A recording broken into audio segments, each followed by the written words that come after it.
radio for the masses. Headline edition, July 8, 1947. The Army Air Forces has announced that a flying disc has been found and is now in the possession of the Army. If the game is rigged, change the game. Game changer. I occasionally think how quickly our differences worldwide would vanish if we were facing an alien threat from outside this world. This is Fade to Black with your host, Jimmy Church, on the Game Changer Radio Network and KGRA, the Global Radio Alliance. I need your help to get to the year 1985. You're listening to Fade to Black with Jimmy Church on the Game Changer Network.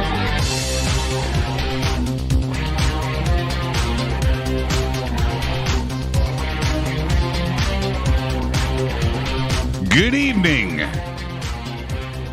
Fade to Black. Bespoke Radio for the masses. Yeah, man. How you doing? Today's Thursday, January 28th, 2021.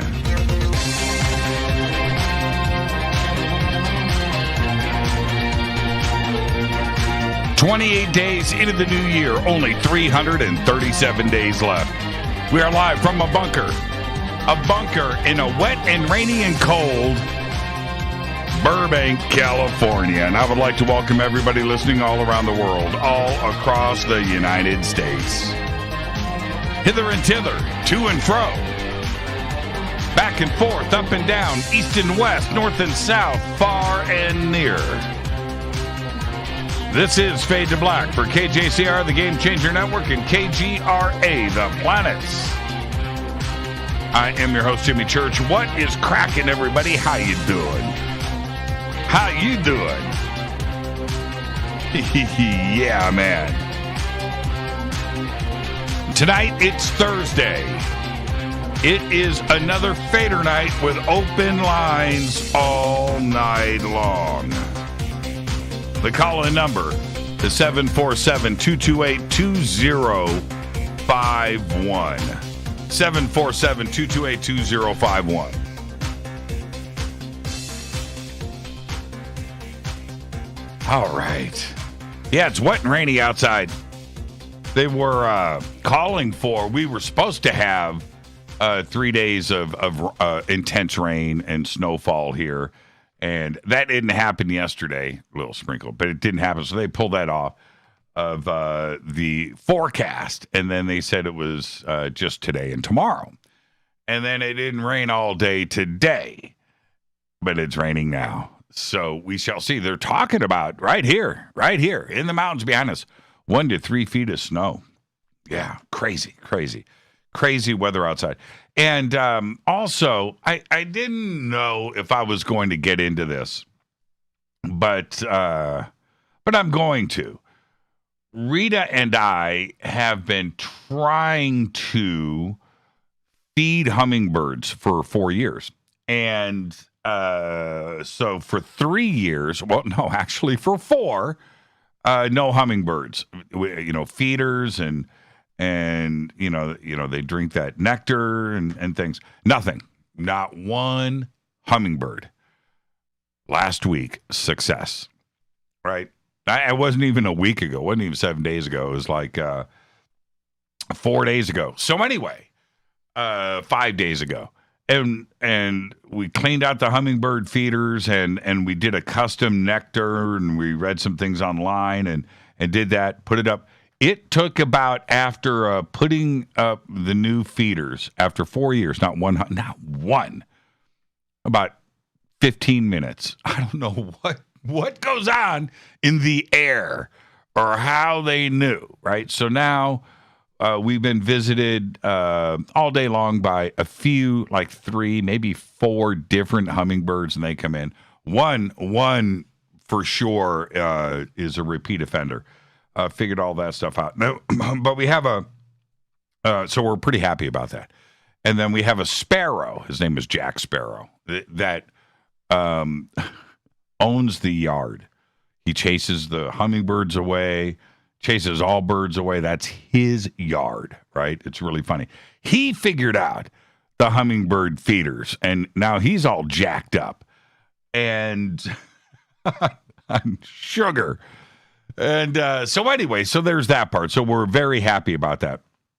Today, we put out a bowl I did of breadcrumbs, to feed Jack Sparrow, because he's hitting all the bushes, and I'm thinking he's getting too jacked up on we got to balance out that nectar with some bird food. So we did a bowl full of breadcrumbs and put that out, and Rita goes, what about seeds?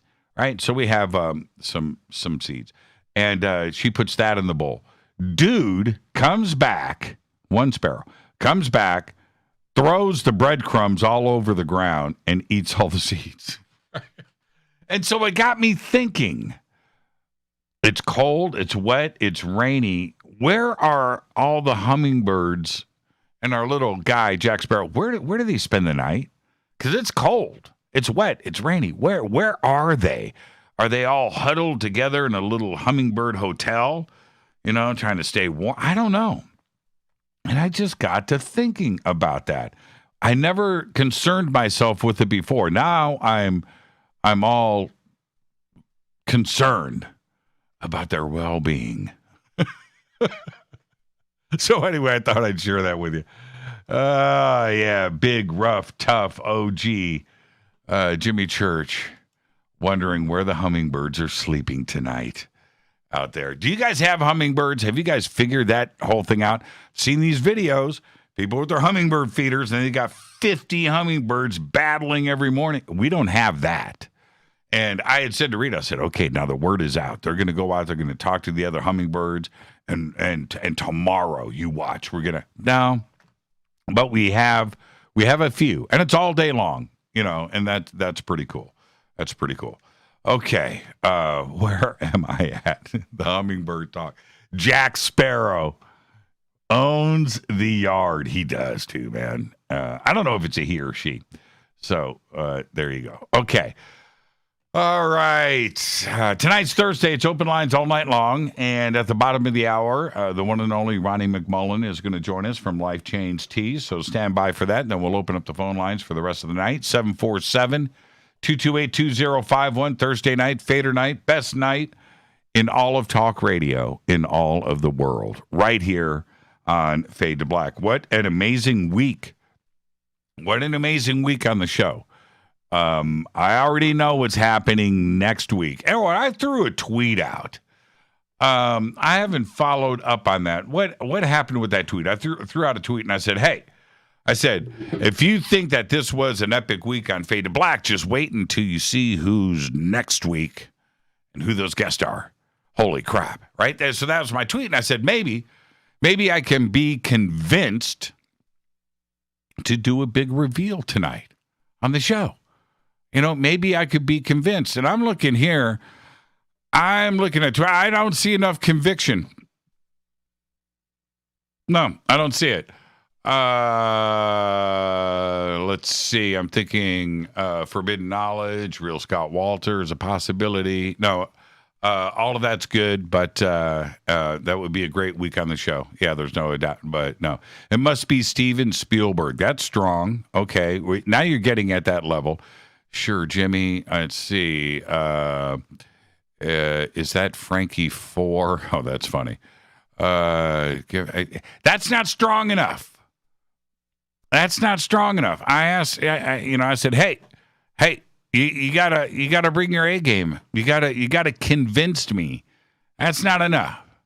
That's not enough. So, there you go. All right. I put it out there. I know who's on the show next week.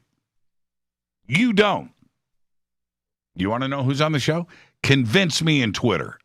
Light that up. Tell me why I should. Because I really like it. I really like it when I know and you don't. Yeah. All right. Follow me on Twitter at JChurchRadio. Listen, guys, the Guest Monday will literally blow your mind. Actually, Eric, I changed my mind on Monday. So there you go. Let's see. I've got a few hummingbirds even during the winter. Yeah. I'm wondering where all the hummingbirds are. So you're saying that maybe in the summer we have more here in Southern California? Well, we haven't had any for 4 years. So right now I'm feeling pretty good about what we've got going on right now. Follow me on Twitter at JChurchRadio. Hashtag F2B is the sandbox. Hello to everybody on YouTube, Facebook, the Bunker Cam, UBN, Twitter. Hashtag F2B is the sandbox. Hashtag F2BQ is Fade to Black questions. You can email throughout the show, Jimmy at jimmychurchradio.com. I tweeted out today my new headphones, Tascam TH07s, and what a great response. And I did a tweet yesterday, for Tascam to make sure, God, these things sound so good. I mean, I can't believe how comfortable it's perfect sound, these TH07s. It's really hard to explain. But I put out that tweet and looking at and social media, looking at everybody's responses. Headphones are a big deal, more so than ever, today. Everybody's got to have good headphones. And these aren't Bluetooth. These are wired, which is better. You always want to go hardwired when you can. I understand the Bluetooth convenience. I have some Bluetooth headphones around here somewhere. I just don't use them. I have to go wired. But anyway, these sound amazing. And I put it up in Twitter and social media where you can go and check it out, read about it. And Tascam's got a really good deal going on them right now, which I didn't know about. I just put the tweet out. And, it's like 25% off right now. So go and get yourself a pair of these. These are absolutely incredible headphones. Thank you so much, Tascam. Let's get to the breaking news. Everything from aliens to abominable snowmen have been implicated in the Dyatlov Pass mystery since it rose to prominence back in the 1990s, following a retired official's account of the investigation. But now, a study published today in the Nature journal Communications, Earth, and Environment provides the first scientific evidence behind a much more boring hypothesis. That it was a small avalanche triggered under unusual conditions that pummeled the hikers as they slept, then forced them to flee their tents into the cold, dark night. Yeah, I'm not buying it. I read their version of it, but seriously, there was no sign of an avalanche when rescuers arrived at the campsite 26 days after the hikers went missing. Second, the slope where the hikers built their camp had an incline of less than 30 degrees, which is typically considered the minimum angle for an avalanche to occur. Their campsite was at a very humble and gentle 23-degree angle. I'm just saying. But there you go. All right. PSA Airlines, American Eagle. PSA Airlines. American Airlines. PSA Airlines, one of America Airlines' largest operators of regional flights, has been temporarily grounded by the Federal Aviation Administration for an inspection issue on nearly all of its planes. 230 of its flights, operated by PSA Airlines, have been canceled so far, leaving Americans scrambling to rebook passengers. PSA operates American Eagle flights to 90 domestic airports. PSA Airlines said that problems with its fleet of Bombardier CRJ aircraft will have a significant impact on the American Airlines flight schedule for an unknown period of time. Most of PSA's 130 aircraft have been pulled from service to perform inspections of the nose landing gear doors. The issues come at a time when the number of people flying on commercial airlines has just hit a 6-month low. Fewer than 500,000 people were screened at Transportation Security Administration checkpoints nationwide yesterday, compared to 1.7 million on the same day last year. Absolutely incredible. Let's get the show cracking. Happy birthday to today. Elijah Wood is 40. Will Poulter today, funny kid. Well, he's 28. He was the son in We Are the Millers, by the way. Funny, funny movie. Tom Hopper today is 36. He's the big muscle dude in the Umbrella Academy. And Anthrax guitarist Danny Spitz today, 58 years old. Our dead guy's birthday today, Gene McFadden. Gene, 1949 to 2006, died at the age of 56.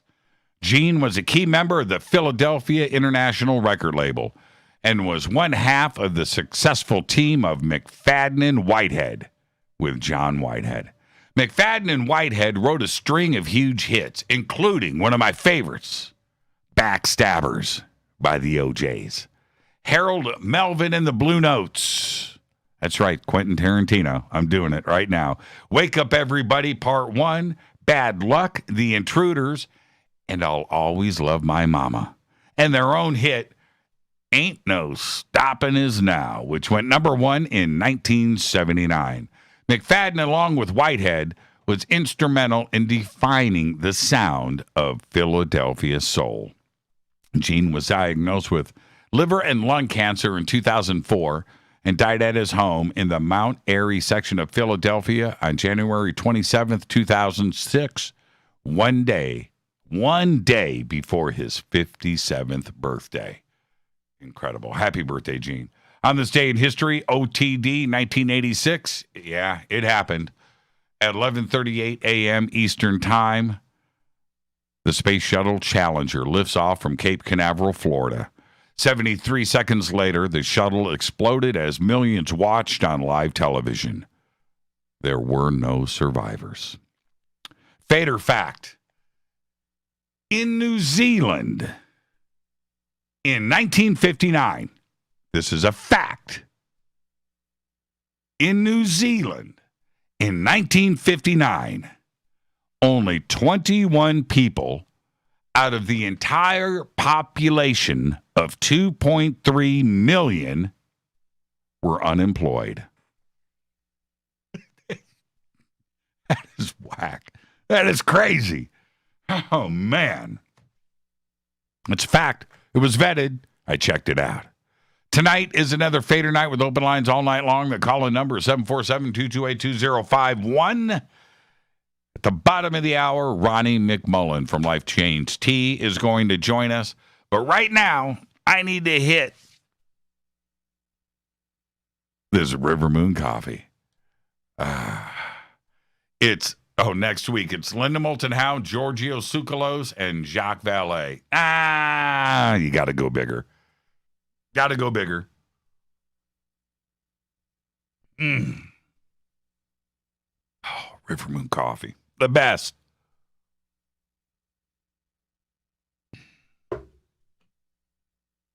There is no way you can do a 3-hour show without coffee. There is no way that I can do a 3-hour show up to our standards, our energy, without River Moon coffee. RiverMoonWellness.com. Go to the store on Amazon. All of our links for River Moon are over at JimmyChurchRadio.com. Black Moon, our wellness products, CBD. I said it. Yeah, they're scanning the show right now. They're waiting for those 3 letters to pop up. Yeah, that's what we're dealing with these days. All right. You ready? I need some more. Wait till you hear this.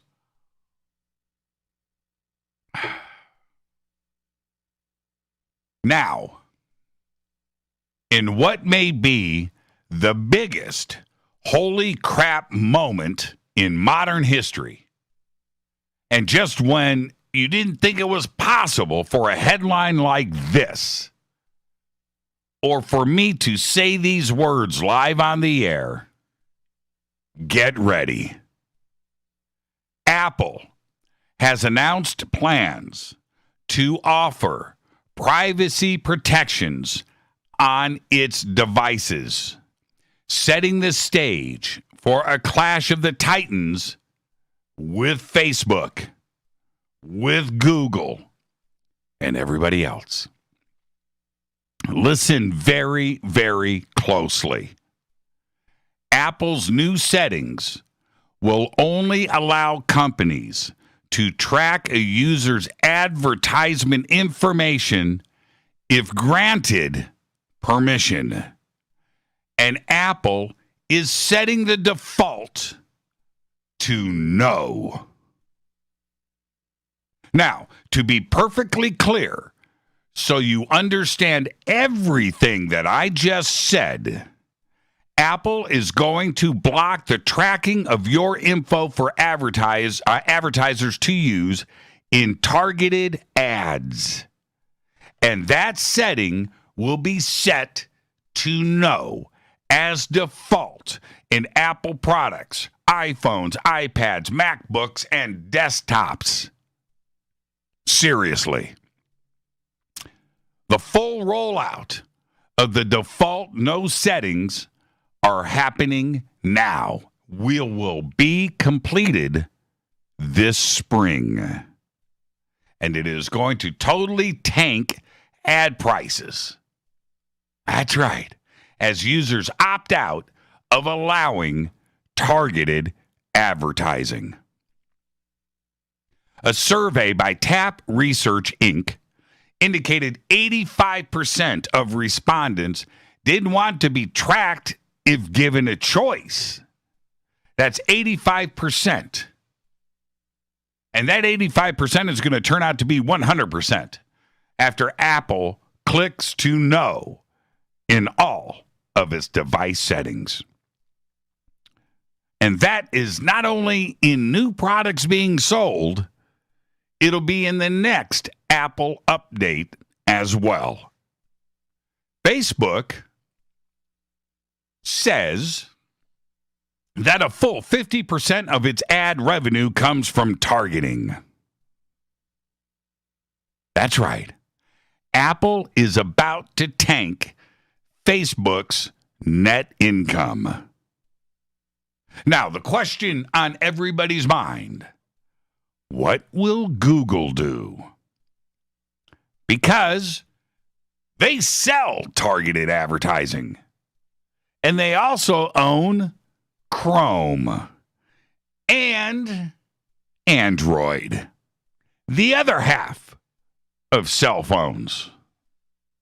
Google, understand this, Google, you see, double and triple dips in all of this. That's right.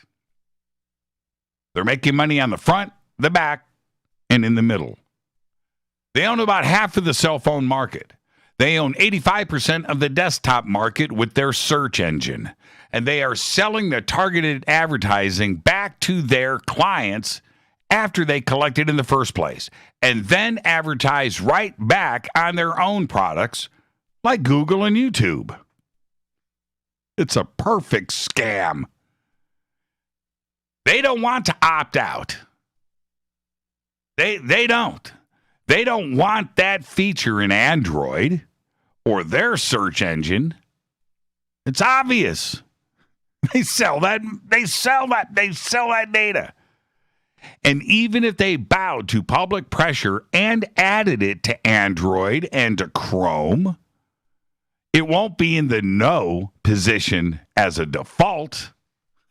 No way. They would totally crater their own bottom line and, well, their future. But here is the crazier picture. Facebook is one thing, but the effect on Google's bottom line is even larger. Remember, they use the same data from Apple as Facebook does. And if it's taken away, Google stands to lose tens of billions of dollars virtually overnight. Apple's changes could cost Facebook $10 billion a year. Google stands to lose about $20 billion. Facebook is not going to risk removal from Apple's App Store. Nope, they're not going to do it by refusing to comply. No. And if you have to download Chrome, which we all know, from the Apple Store, when you get a new iPhone, Chrome isn't there. Apple's got their own product. It's called Safari. But when you get a new iPhone, iPad, or Apple product, you've got to go to the Apple Store to get Chrome. I did. Safari is their default. So, Google ain't saying anything right now. They don't know. They don't want to get kicked out of the Apple Store either. Neither does Facebook. It's getting interesting. Facebook is considering legal action to prevent Apple's update. The change was already delayed last year to give developers more time to adjust. I personally don't see this going to court. The Apple Store has too much pull on this one. And the power of Apple, the true power, is about to be displayed. Who has the most juice? Right? Is it Facebook? Is it Google? Or Apple? This is about to get very, very interesting. And I feel bad for Twitter. I feel bad for Jack Dorsey. Because they still have to sit at the little kids' folding table for dinner in the den. They do. Why the adults food fight in the dining room down the hall. Seriously. Who would have thought? Everybody, hey, Congress is going to come in. It's Section 230. We need to do that. We got to regulate. You know what? Who would have thought? They're going to take themselves down. Think about that. This is Fade to Black. I am your host, Jimmy Church. It is Thursday night. It is Fadernight with open lines all night long. When I come back after this short break, Ronnie McMullen from Life Change Tea. It's all good. That's right. When we come back at top of the hour, it's open lines all night long. 747-228-2051. Follow me on Twitter at JChurchRadio. That's what you want to do. And I'll be right back after this short break with Ronnie McMullen. Stay with us.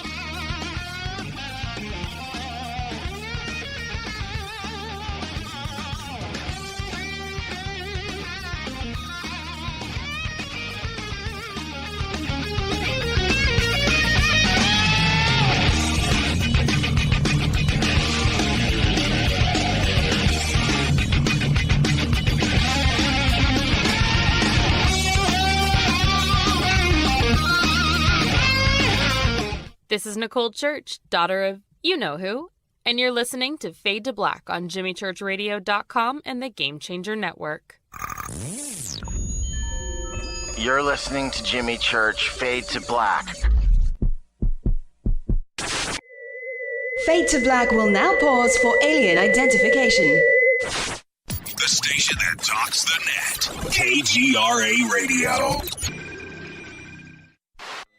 Introducing the Game Changer blend from Rivermoon Coffee that delivers a customized blend made specifically for the Fadernauts. If the game is rigged, change the game. It's a bolder cup with some bite. Game Changer is the coffee of choice for those that prefer an organic dark roast that is slightly lighter and milder, but it's still dark. With wild notes of pecans and chocolate with a rich, balanced, full-bodied cup that is roasted to perfection for a great coffee to start your day, as an after-dinner coffee or anywhere in between. Artisan, small batch roasted to perfection. USDA certified organic, all Rivermoon coffee is freshly roasted and packaged in the USA. Just go to rivermooncoffee.com or click on the banners over on our site and use the promo code F2BBLEND for 15% off of your order today.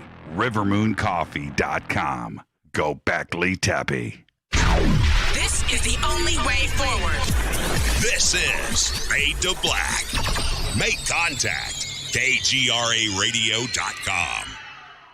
This is Jimmy Church of Fade to Black, and you can get our podcast for just $2 per month. All you have to do is click on the podcast banner over at jimmychurchradio.com.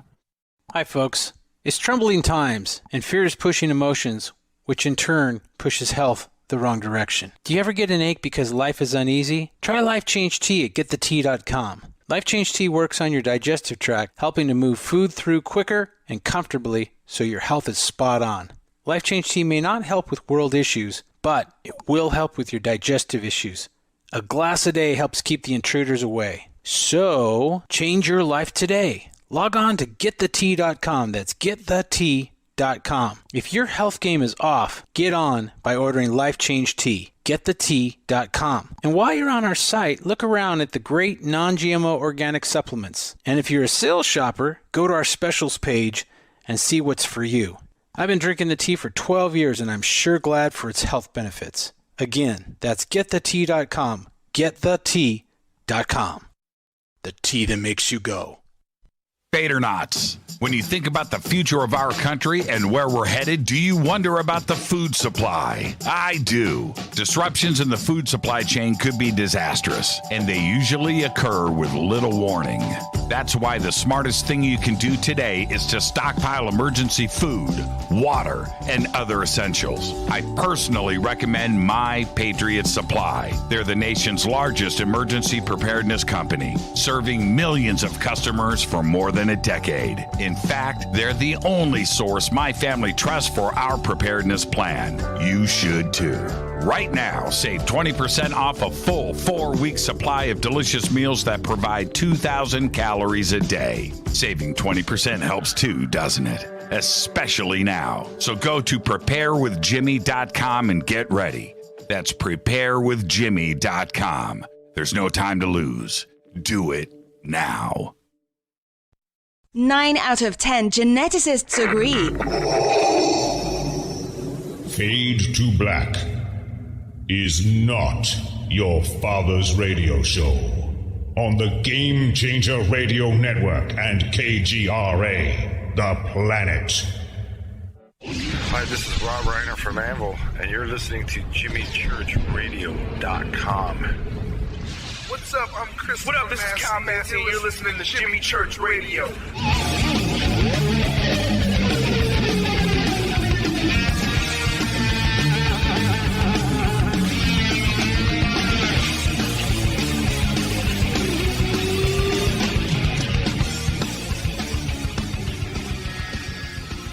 Welcome back, Fade to Black. I'm your host, Jimmy Church.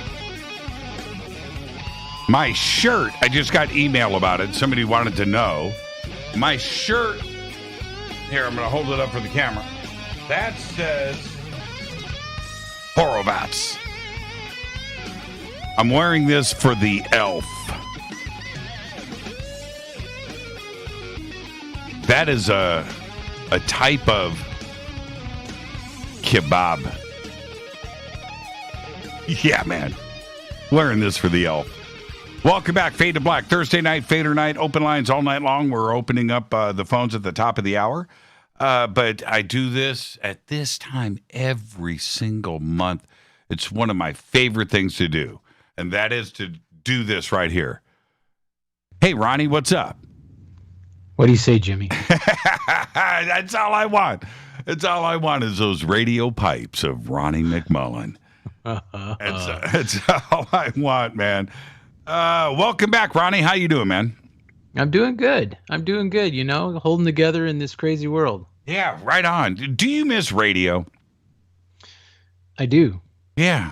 Now, are you reading my mind? Is this ESP? I mean, what's going on here? Yeah. I mean, do you miss radio? I on my days off, even though I'm working, I'm just like, what am I going to do tonight? You know, I don't know, man. I could never walk away. You must miss it. It's so much fun. Well, I've got something in the works. Oh, 7 to 10 time slot Pacific time to step on me. I see what's going on here. Yeah, I got to take this over. I got to take the Fadernauts over. I'm joking.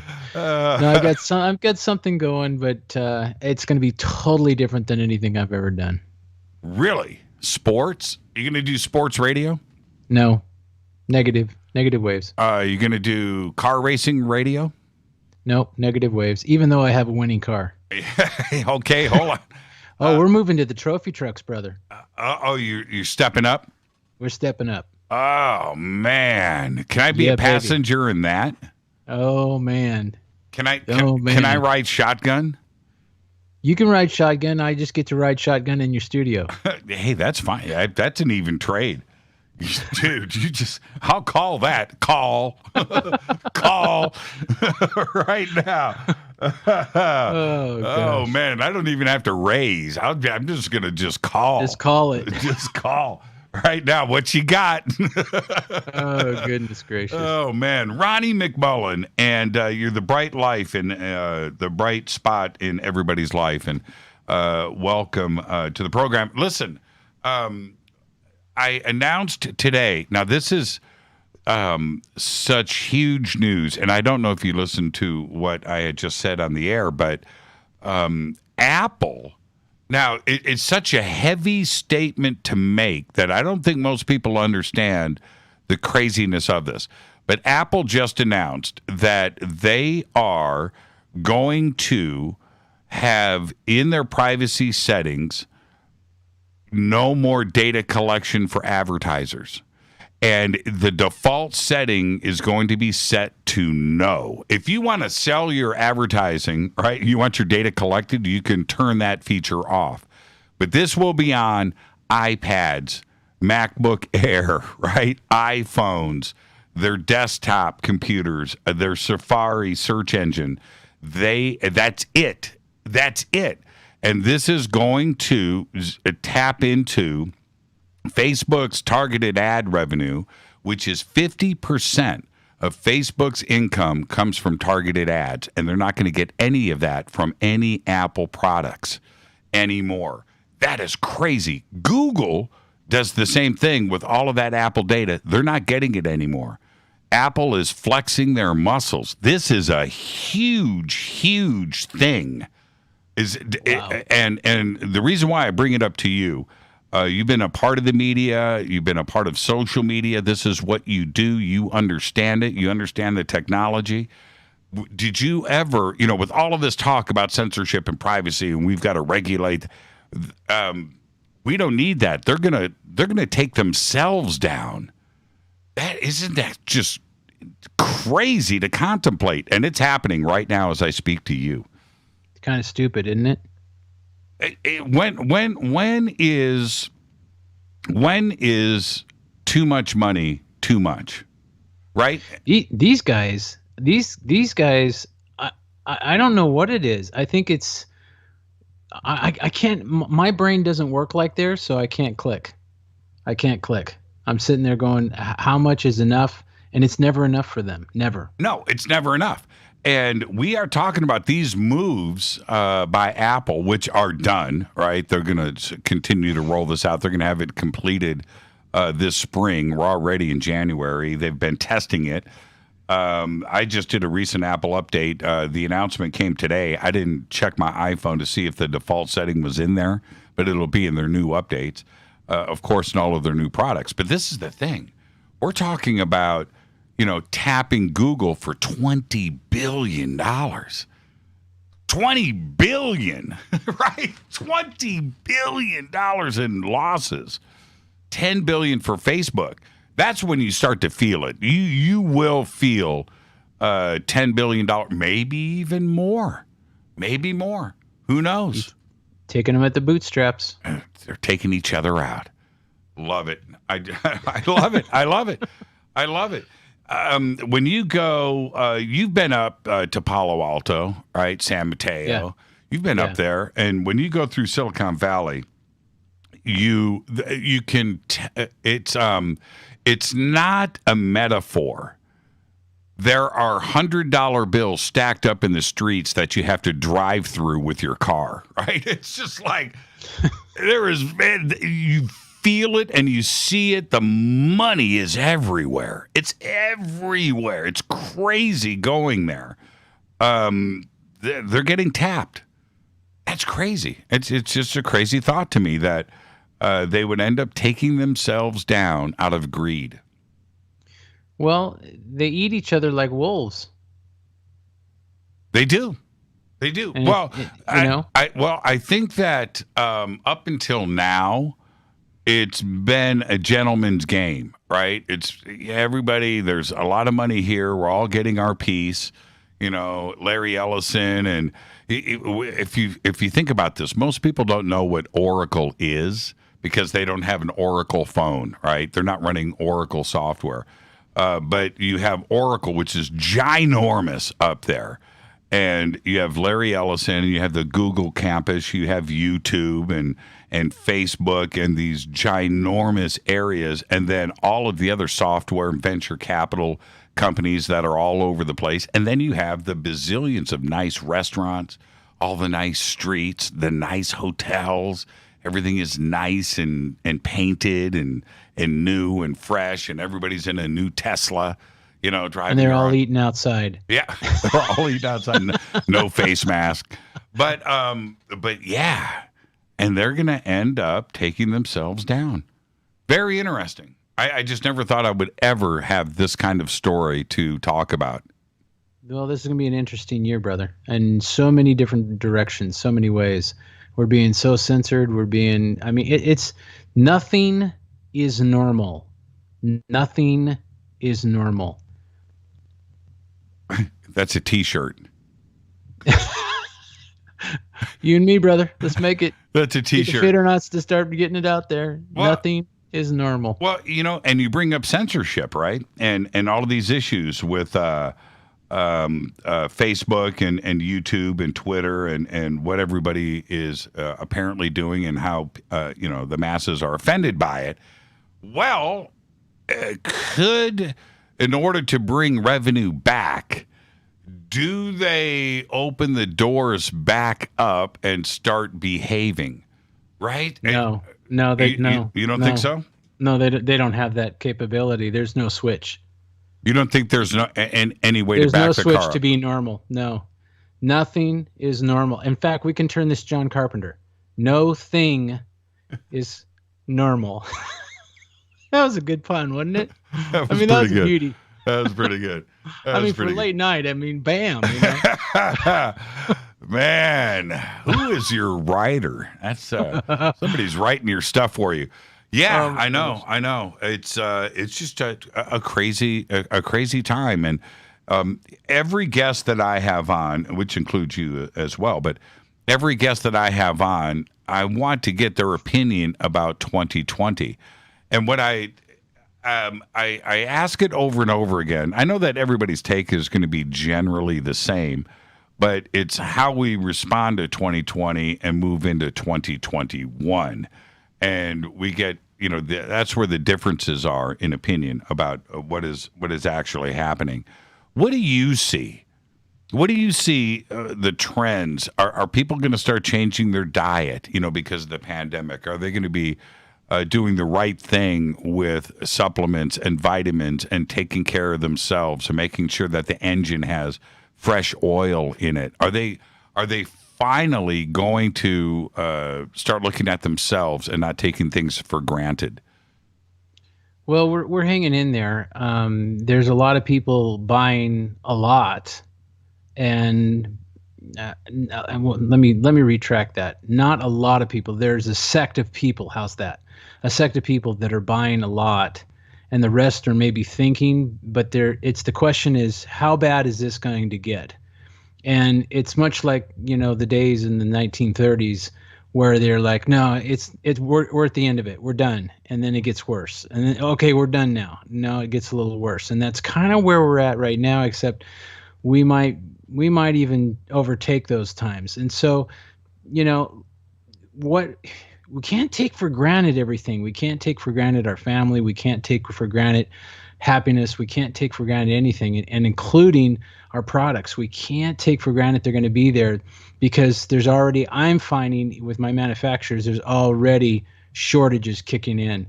And this is going to be a huge play with China.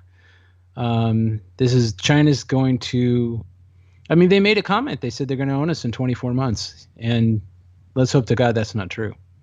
The habits that we all have, and I know this is true because I know what I do. And I've over the last 30, 40 years, I'll go to a market and I'll go down the vitamin aisle and I'll do the right thing, right? I'll buy a jar of C and I'll buy this and I'll buy, okay, all right. And I'll put it in the cart, take it, bring it home, take it for a day, and then it sits on the shelf. Right? Oh, brother, you are on my page tonight. I mean, why, why buy it? We got to get out of that habit, right? Well, there's another factor that plays in too. We'll hear something like on a show like this, and we'll hear something, and like we're going to talk about what I got going on here a little bit, and how it will build your immunity, how it will, my tea flushes you out, all these good things, and then we go and share them with our local doctor, and our doctor says, "Hey, those things ain't going to work. No, those things don't work," and he's trained to say that and to be that.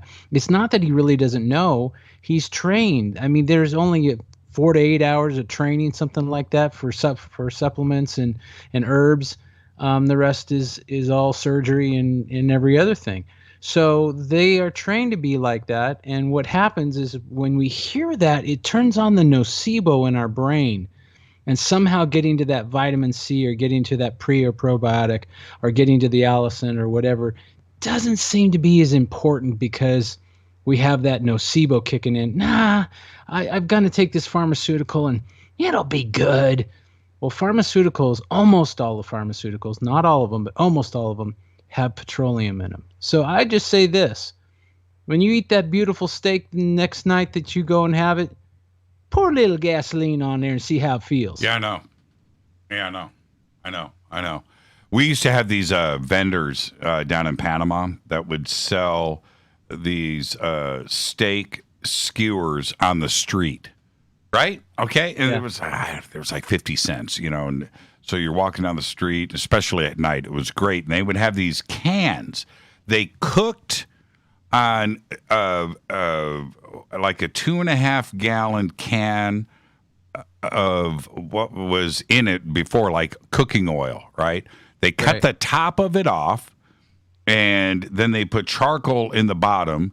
They got a little stand, and they're cooking, right? And they're grilling these things, and these things, but they would taste like, I'm not kidding, like kerosene. Yes. And I always thought that was half of the magic. They dip these things in gasoline to cook them faster. I wonder why I'm high. I swear to you. And somebody the other day on Facebook posted a picture of these vendors down in Panama. I'm in a part of a Panama group, and we were just laughing. And the comments, and there were just hundreds, all said the same thing. It was my memory. That stuff tasted like kerosene, and we didn't care. We knew it was just garbage. It's like barbecue sauce, and I kind of miss that kerosene meat. I kind of do. I can't believe you just said that. I wonder why I was in the doctor's office the week after. See, now you're reading my mind. That was well done. Okay, so what have you got going on? I see your monthly specials, the Shields Up special and the Vitamin A Super Tea. What's the Shields Up special? Shields Up is a prebiotic, probiotic, as well as the Coral C, as well as a package of tea. You save some money, and then, of course, put Fader in the coupon code and save even more money, because you're going to get your free shipping. So it's a kind of a no-brainer. And it's a 2-month supply of the C. It's a 2-month supply of the pre and probiotic, and it's a 1-month supply of the tea. This is so important. I wish I could have an hour to talk about this. This is so important right now with where the pandemic's going, and where their whole call on new strains and blah blah blah and blah blah blah. So you really, whether it's real or fake, it doesn't matter. Take your stuff and keep your immunity up, because there's still a sickness. There's always sickness. There's always a flu, a cold, whatever. So make sure you get your immune system up so that you don't have any problems. Because when your immune system's firing on all cylinders, you're going to win the race. Now, I'm looking here. Okay, there's a couple of things. Let's do this as quick as we can. I'm looking at the clock. Pre and probiotic. Okay, now you've got both going on at the same time. Give me the quick definition of what's happening. It's a before and during. Okay. Pre, it's before. Pro, it's now. It keeps your immune system up, and it kind of gets you ready to be in that boxing ring. There we go. I'm using some analogies that are just firing all cylinders. Yeah, baby. Okay, I've got it. No thing is normal. I've got it up here. I've got the Shield Up special. I just popped it up in Twitter so everybody can click on it and go and look at what we're talking about. Another thing that is here on the page is you've got PayPal, different pay, but you've got a pay later button. What is that? It's just what it says, pay later. It's like they'll take it out of your account. I don't know how PayPal works it, but basically it's almost like a charge. You pay it in X amount of days or whatever. And, not a lot of people use that, but, if you need to, you need to. I mean, that's the way I see it. No, I love pay later. That's my life. And now you've got your other monthly special is the Vitamin A plus Super Tea. Oh, by the way, can I just say this to everybody listening right now? Coral Sea is a part of my life. And it's a part of my life right there with pine bark and moringa and everything else that I do. The vinegar, I do all of these things every day, but Coral Sea is so important to me. So it's just for everybody. Coral Sea, you just need to go right there. Okay, so the other one's vitamin A and the tea, and a lot of people go like, yeah, why would I want vitamin A? Because it's kind of the building block of your immune system. So if you bought both of these specials, you'd really be rocking, because you'd have your vitamin A, you'd have your C, you'd have your 2 months of tea, and you'd have your pre and probiotic. I mean, you'd be rocking. You really would be rocking, and you'd be rocking for more. A lot of times something is just for like a month, and we don't do that. A lot of 2 month supplies. Allison Advanced is 4 months supply. I mean, hello, we set you up. And if you want a year supply of tea, you can do that and save some money too. So I mean, this is the time, if you've got it, to kind of stock up a little bit, because we don't know where everything's going. This is going to be a shaky year. It kind of reminds me of the off-road ride that I go on. Well, and if after you take advantage of the monthly specials that are right there, always go to the specials page. And I look at what you've got going here. And each one is just a little bit different. So they can overlap, and you can take care of yourself. You've got a winter health boost package. You've got the immune builder, which everybody should be taking right now, of course. Absolutely. You've got the Vision Quest package, right? That one's going, the eyes are really strong right now. So that one goes really well. People really reach out for the eye stuff. But it's so I cannot tell you how important it is. And we put specials together because people, the more you buy, the more you save, and it helps everybody. So we try to do that. Now, let's talk about some seafood. Can we talk about seafood? You can talk about seafood. The foreplay special. Yeah.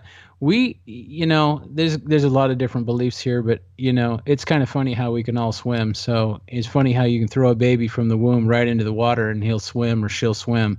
So are we from the sea? The court's still out on that one. But long and the short of it is, I do find it interesting that when we take sea products, we do very, very well. I have a side business where I feed organic plants.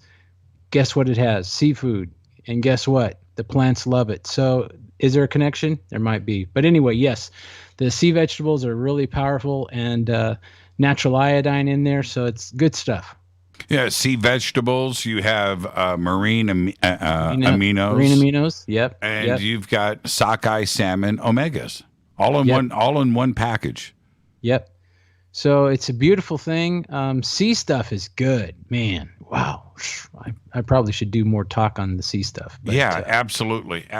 Send me some of that. I want to check it out. it out. Oh, brother, you jumping in the water, and man. I am, man. I what they say. It's on its way. I'm on a seafood diet. I got to see it. I eat it. Ronnie, thank you so much. And for all of the Fadernauts, the one thing that Ronnie has always done for you, for us, is the promo code FADER, F-A-D-E-R, will always get you free shipping with Get the Tea, in addition to all of the incredible discounts and everything that he does for the Fadernauts. Promo code is FADER, F-A-D-E-R. The website is, of course, getthetea.com. I just put a link up in Twitter. It's right there. Click on it. Go and check it out. Ronnie, thank you so much, my friend. Thank you, brother. You're the best. You're the best. All right, you too. Take care. Ronnie McMullen, Life Change Tea. All right, now getthetea.com. The links are over at jimmychurchradio.com. We've got it right up there in Twitter. You can't forget promo code FADER, F-A-D-E-R, will always get you free shipping with getthetea.com. I'm your host, Jimmy Church. It is Thursday night, Fader night, right here on Fade to Black. Open lines all night long. The call-in number is 747-228-2051. 747-228-2051. I am going to take a quick break, and when I come back, it's your phone calls for the rest of the evening. Stay with us on the Game Changer Network and KGRA The Planet. Email is jimmy@jimmychurchradio.com. You can follow me on Twitter at jchurchradio. It's going to be a great night. It's Fader night, my favorite night of the week. This is the greatest night in all of talk radio in all of the world. Stay with us. We'll be right back.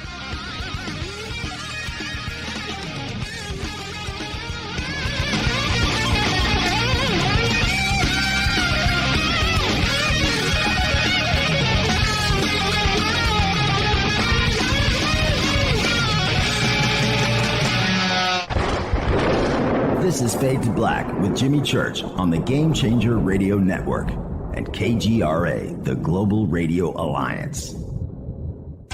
This is KGRA Digital Broadcasting Station, Salt Lake City, Utah, Van Buren, Arkansas. Hello, my name is Billy Carson, and I am a best-selling author and the founder of ForbiddenKnowledge.tv. Together with my team, we have built an all-new conscious streaming TV platform designed with every family member in mind. If you have ever wanted to travel the world and attend lectures and workshops from your favorite speakers but weren't able to, look no further. ForbiddenKnowledge.tv. There are dozens of workshops and lectures from speakers you know and love. We have also included amazing categories to assure that your consciousness is entertained and elevating on a daily basis. Amazing interviews, ancient history, ascension knowledge, wisdom teachings, documentaries, conspiracies, mysteries, health and fitness, conscious cooking, meditations, finance, yoga, and so much more. To start your free trial on any mobile device or computer, surf to ForbiddenKnowledge.tv. That's Forbidden Knowledge with the number 4, ForbiddenKnowledge.tv. Again, visit ForbiddenKnowledge.tv today. Listen, I know, and you know, that you've always wanted your first crystal skull. Or maybe you're a collector just like me, but you just don't know where to go to find the real thing. Then I met Carolyn Ford over at EinsteinTheCrystalSkull.com. Carolyn is the guardian of Einstein, one of the most respected ancient crystal skulls in the world. All of her unique skulls have been imprinted sitting with Einstein in his sacred lodge and are carved from the finest gemstone and materials. Imprinting is the process of receiving the ancient wisdom from the master skull or master computer. Einstein, the ancient crystal skull. To see Carolyn's current collection of crystal skulls, just visit her store at EinsteinTheCrystalSkull.com or click on the banner over on our site. Don't forget to use the promo code Jimmy at checkout to receive 10% off of your order today. That's promo code Jimmy. Finding your first or next crystal skull is easy. Just visit EinsteinTheCrystalSkull.com. When you take the beans from Central America with dashes of Indonesian and African mixed in and then roast it to the dark side of Fade to Black, you create the ultimate brew of fringe. Introducing the Fade to Black blend from Rivermoon Coffee. Yes, Rivermoon's darkest customized roast was created for the love of Fade to Black. The alchemy of masterful roasting and smoking the beans is in every sip of this full-bodied, dark Java. I need my coffee dark, deep, with distinct bittersweet chocolate highlights, just like the bunker. Leaning further into the darkness of the roast is Fade to Black blend from Rivermoon Coffee. Just click on the banner at jimmychurchradio.com and use the promo code F2BBLEND for 15% off of your order today. Go Beckley Teppy. Hello, I'm Katie, and you're listening to my main man, Jimmy Church, on jimmychurchradio.com. Hi, this is Ray Hobbs here, repping the planet, and you're listening to my good friend, Jimmy Church, Fade to Black, on the Game Changer Network and the KGRA Digital Broadcast Station. This is Toby Kebbell. You're listening to jimmychurchradio.com. Don't hurt me, Jimmy. I'm only little. Hey, I'm Adrian Grenier. And this is Ari Gold. We're the Honey Brothers. Yes. We are also Honey Brothers. Hey, I'm Adrian Grenier. And I'm Ari Gold. We're the Honey Brothers. And you're listening to Jimmy Church. The Revolution. This is Jimmy Church of Fade to Black, and you can become an official Fadernight by just going to our membership section at jimmychurchradio.com. Hello, this is Serena Wright Taylor from Conscious Life Expo, and you're listening to Fade to Black with Jimmy Church, who holds the Lucky Pony record for the best astrological chart since 1963. True story. This is Micah Hanks of the Gralien Report, and you're listening to Jimmy Church on Fade to Black, across the globe on the Game Changer Radio Network and the one and only KGRA Radio, The Planet.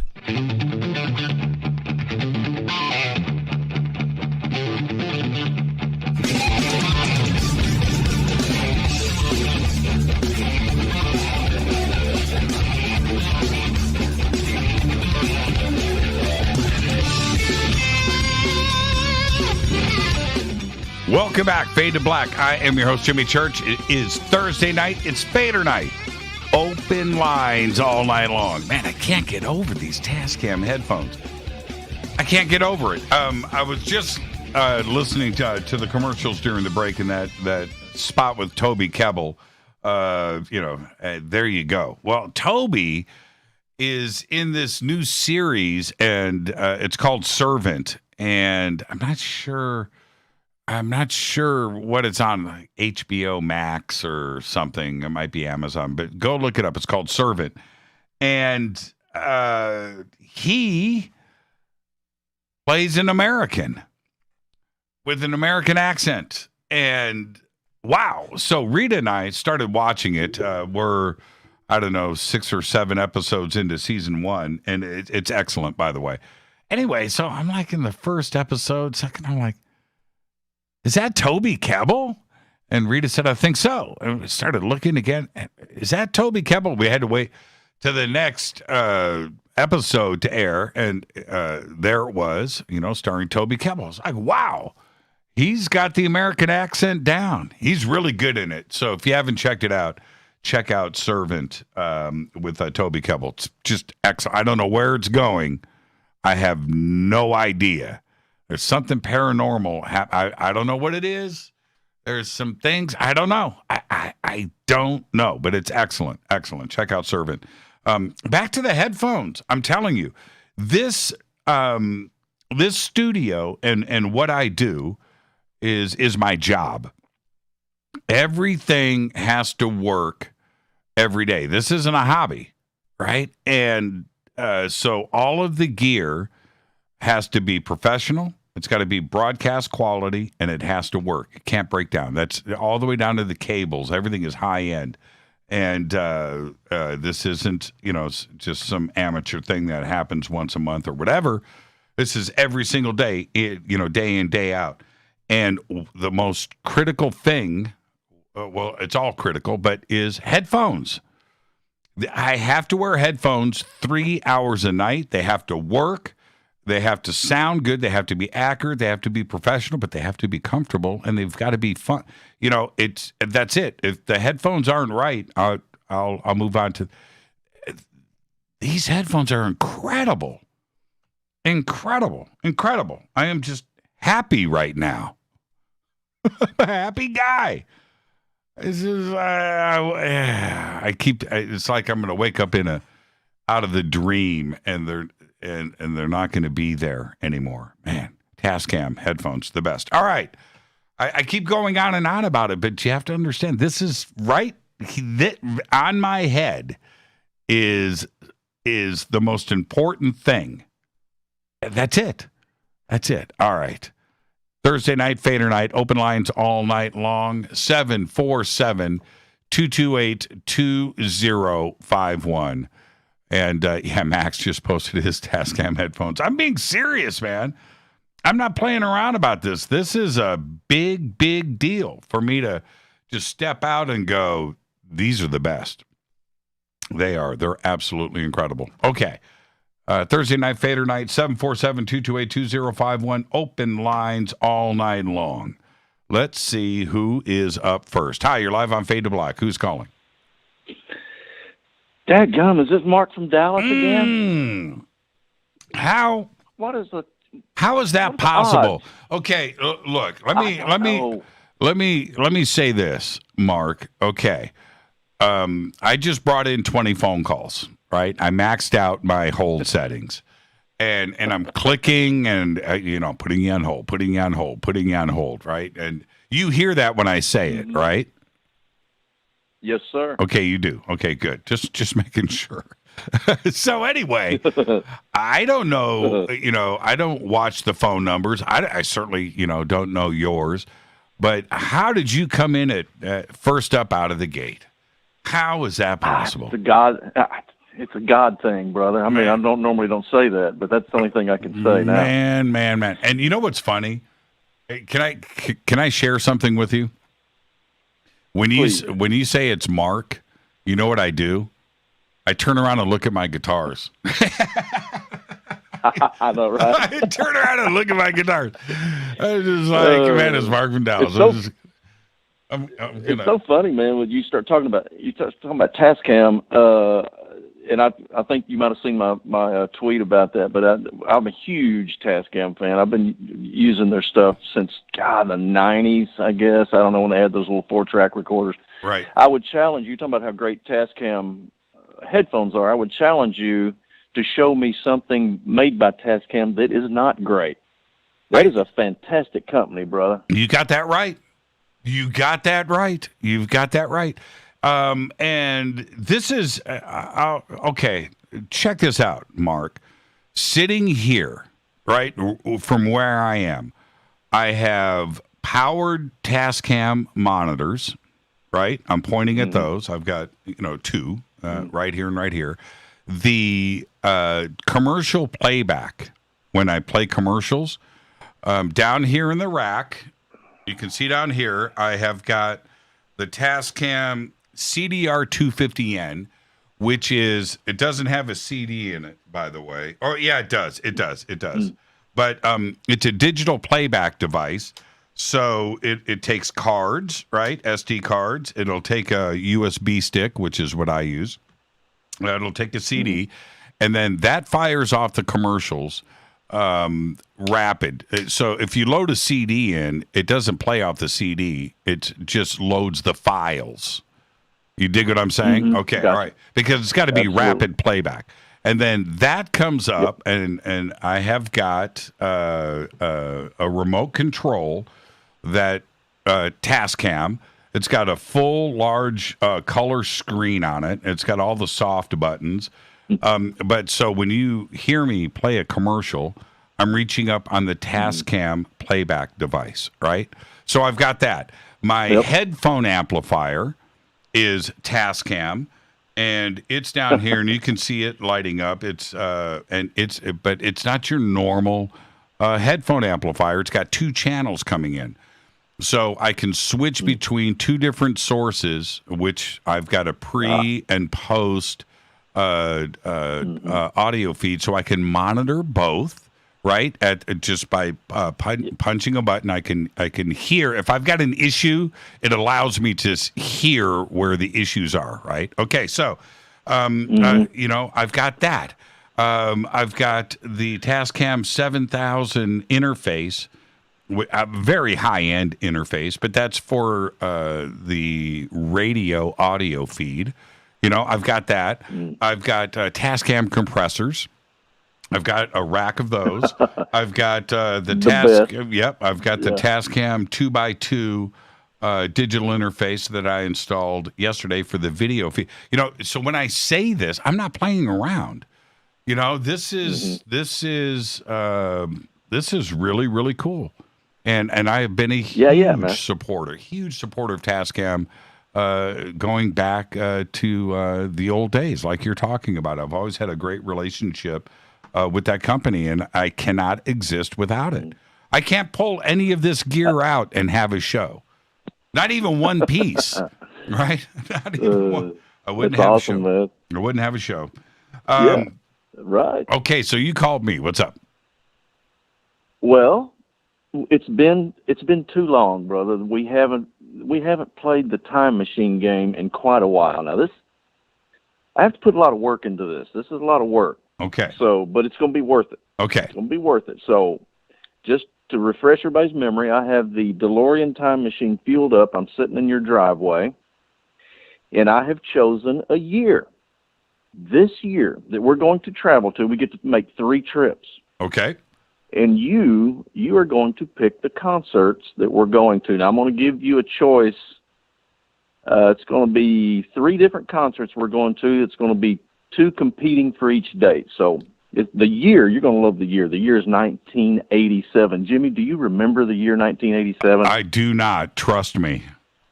I don't either much. Oh, man.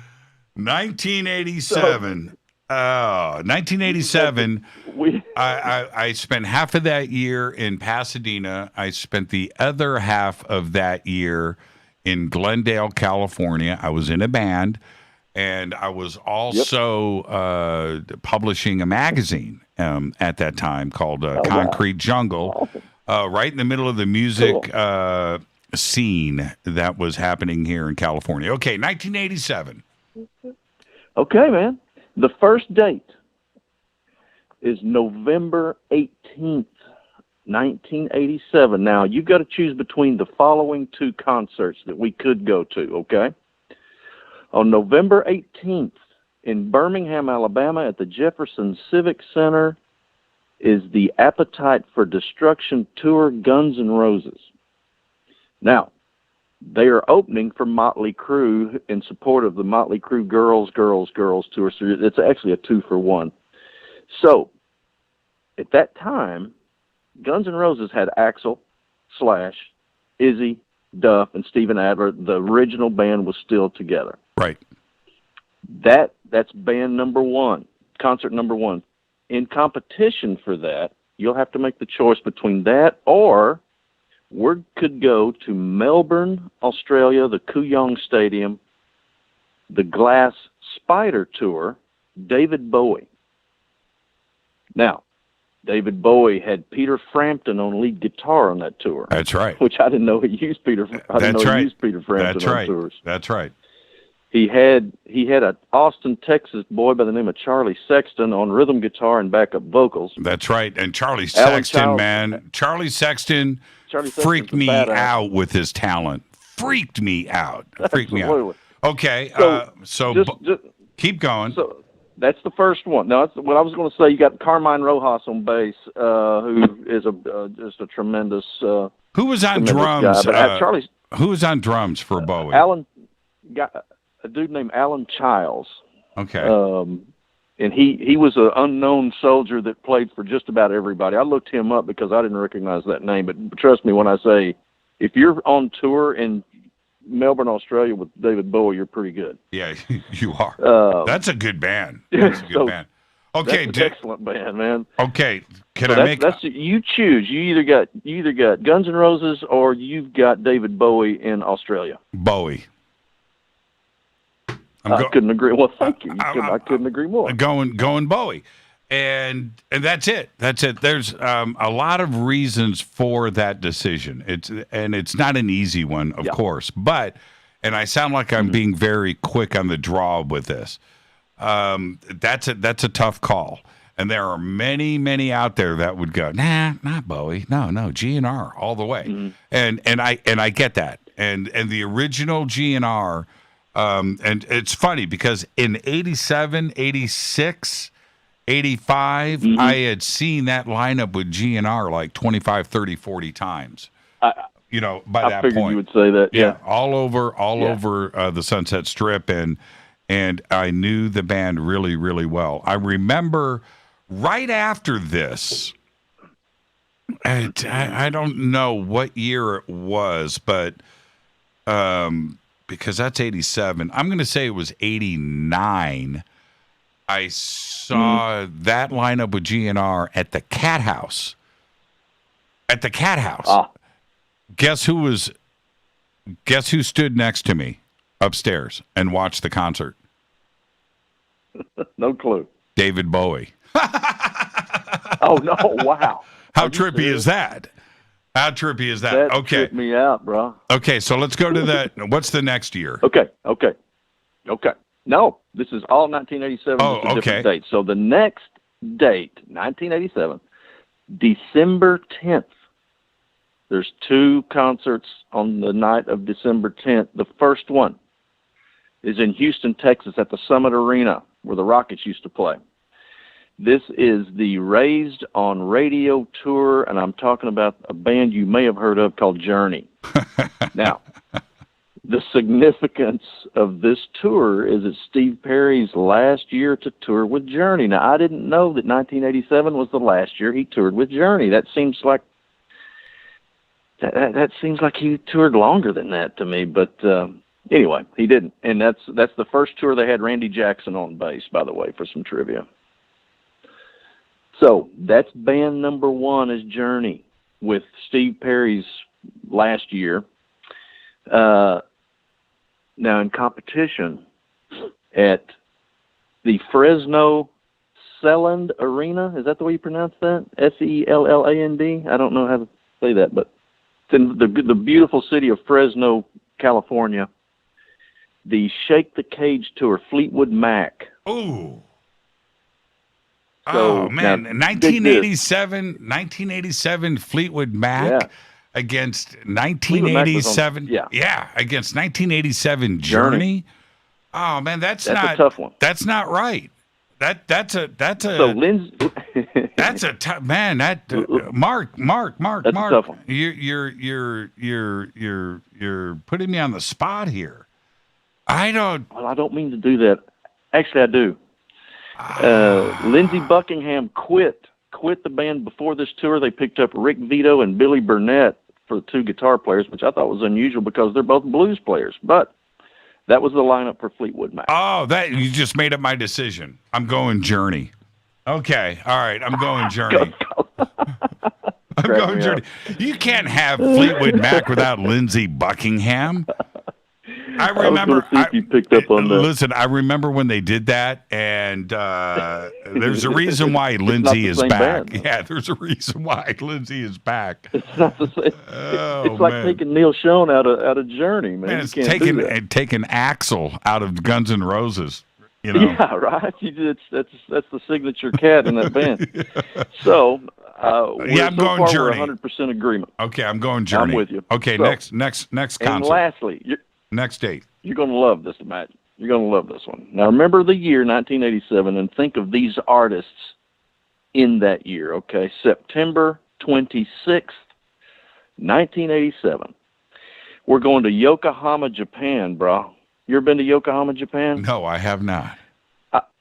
I bet the sushi is outstanding, but we're going to Yokohama Stadium, and we're going to the Bad Tour, Michael Jackson, with Sheryl Crow as a backup singer. Ooh. Oh, okay. How cool would it be to go to Yokohama, Japan, and see Michael Jackson? Anyway. Yeah. Now, the competition for that one, we're going to the beautiful Athens, Georgia, the Convocation Center, the Break Every Rule World Tour. Let me re-say that. Break Every Rule World Tour, Tina Turner. Oh, yeah, that would have to Now, be dude, the competition for MJ. Man. Both are very high energy concerts, both of those. You know, and it's something like this, I would defer to Rita because she loves Tina Turner, right? So we all do. As do I. Right? As do I. Exactly. And if I said to, Tina Turner would be like the ultimate concert. But then you throw in, or Michael Jackson. Well, even Rita's going to go, wait a minute here. Because that's a tough one, brother. We all love Tina. What would be the trump card in that? Well, Michael Jackson. Michael Jackson, man, doing the moonwalk in Japan. I don't know. I'm going Michael Jackson. I'm going MJ. I'm going MJ. I'm going MJ. Okay. I'm going MJ. I want I'm to go. with you 100%. Yeah, look. My heart says Tina. My heart says I'm Tina. with you. But no, I'm going MJ in Japan. I'm going MJ. We would be eating some great sushi and drinking some sake before we came home. I guarantee you. I'm going to burn in hell for that. I'm going to burn in hell, man. That's just wrong to say. That was unfair of me. But the audience right now. Game? Hold on, Mark. The audience right now.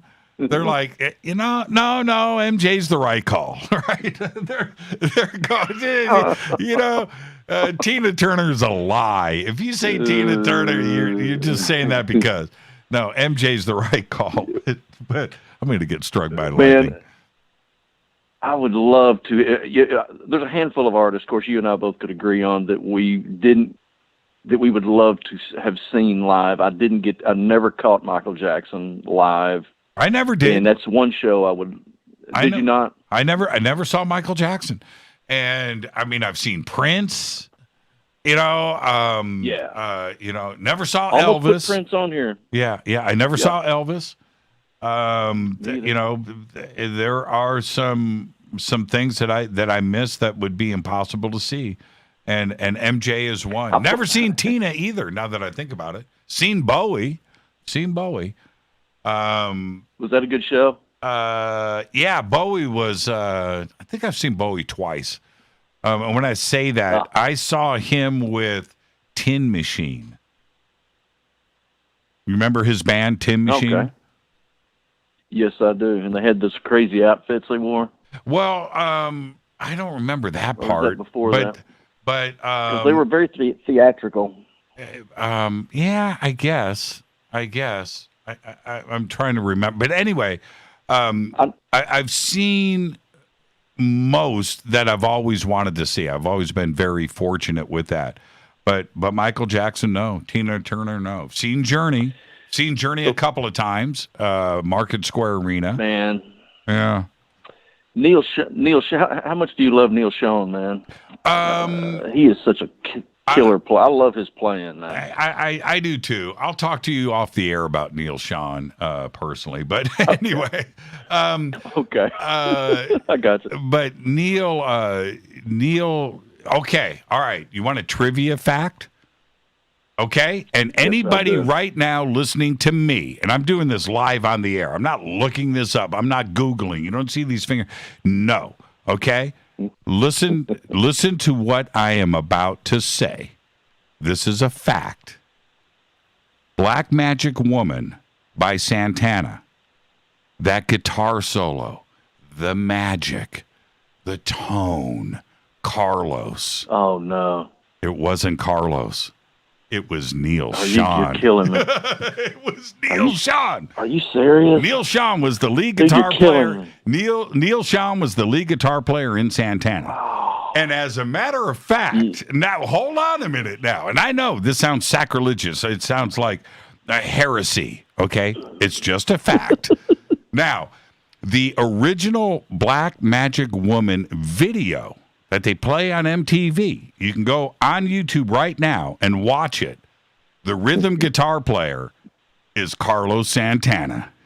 There's Neil Sean in the background with his big fro wailing. Yep. Now, hold on. I'll top that. And I know right now there are people right now Googling, oh, no, I'm going to call church out on this. There ain't no way. Oh, yeah, way, dude. Way. All right. Are you ready? Are you ready for this? Journey, the band. Was Santana. That was the backup band. Yeah. And when Journey formed, keyboards, bass, and guitar in Journey was the Santana band. Now put that in your pipe and smoke it. And hold on. There can't be more. Hold on. Oh, I'm going to top that right now. And this is what's so funny. Hold on. I got to get I got to get this right. Okay, I got to get this right because I am going to freak you out. Yeah, okay. Are you ready? Yes. Greg Rowley, the original keyboard player from Journey, that was in Santana. He was the singer of Black Magic Woman. How's that for trivia? Oh, he was. That's right. I didn't know that. Oh, man. I am a musical pillar of knowledge. Well, see, that's why I call in. It's to learn these nuggets. Yeah, brother. And so somebody just typed in "Don't forget Rowley," right? And I mean, look, you should see everybody's reactions to this. Now, so back when I was a kid, I've only got about a minute left, Mark, so stay with me. And I'm a guitar player, and it's, late 70s, and I'm a huge Santana fan. I play all of his stuff, still do, and love it, right? Me too.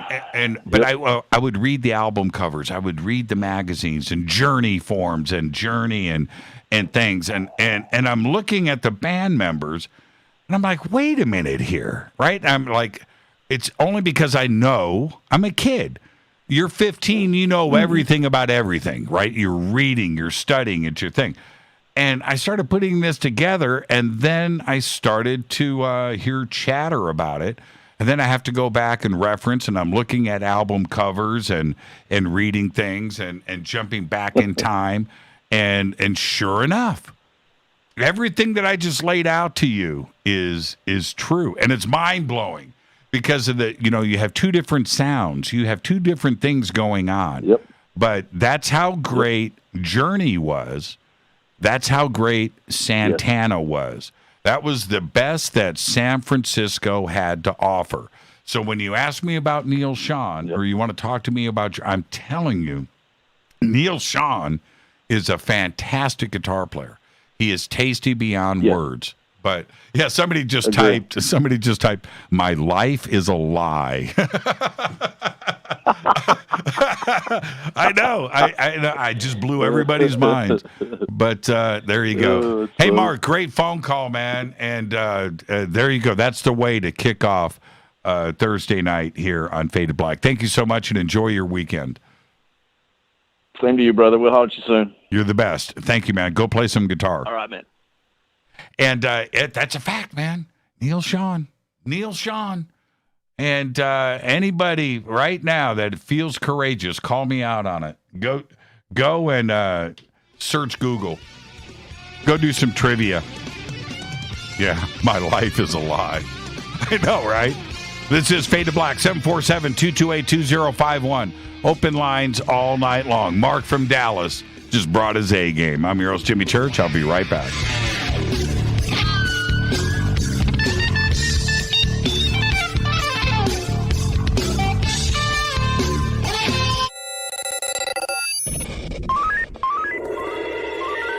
Way out here, we listen to Jimmy Church. You're listening to Fade to Black. Always on the edge of the hottest alternative talk. Jimmy Church with Fade to Black. KGRARadio.com. ¿Qué tal, mis amigos? Yo soy Mario Carson, el tiburón, y los invito para que escuchen a mi buen amigo Jimmy Church Radio. ¡Claro que sí!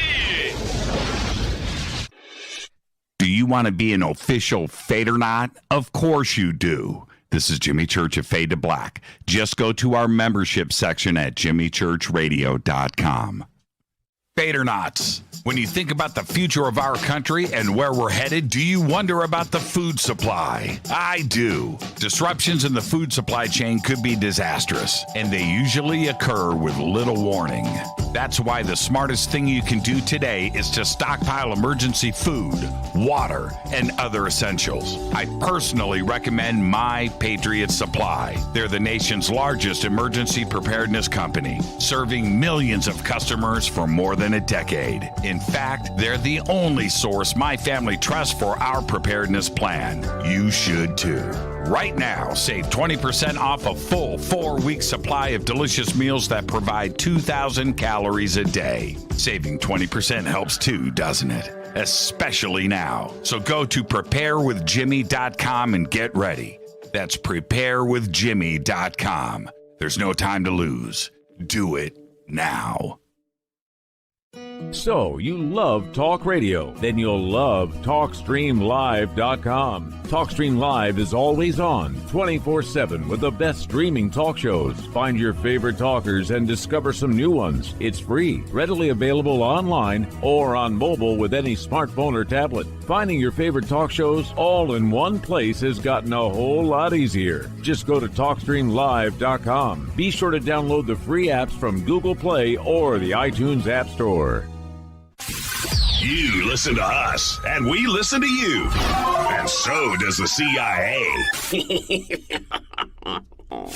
KGRARadio.com.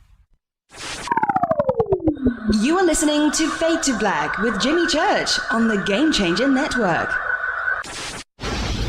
Oi, oi, I'm Reese Evans. You're listening to Jimmy Church. This is Revolution. The revolution will not be televised. The revolution is on radio. Ciao.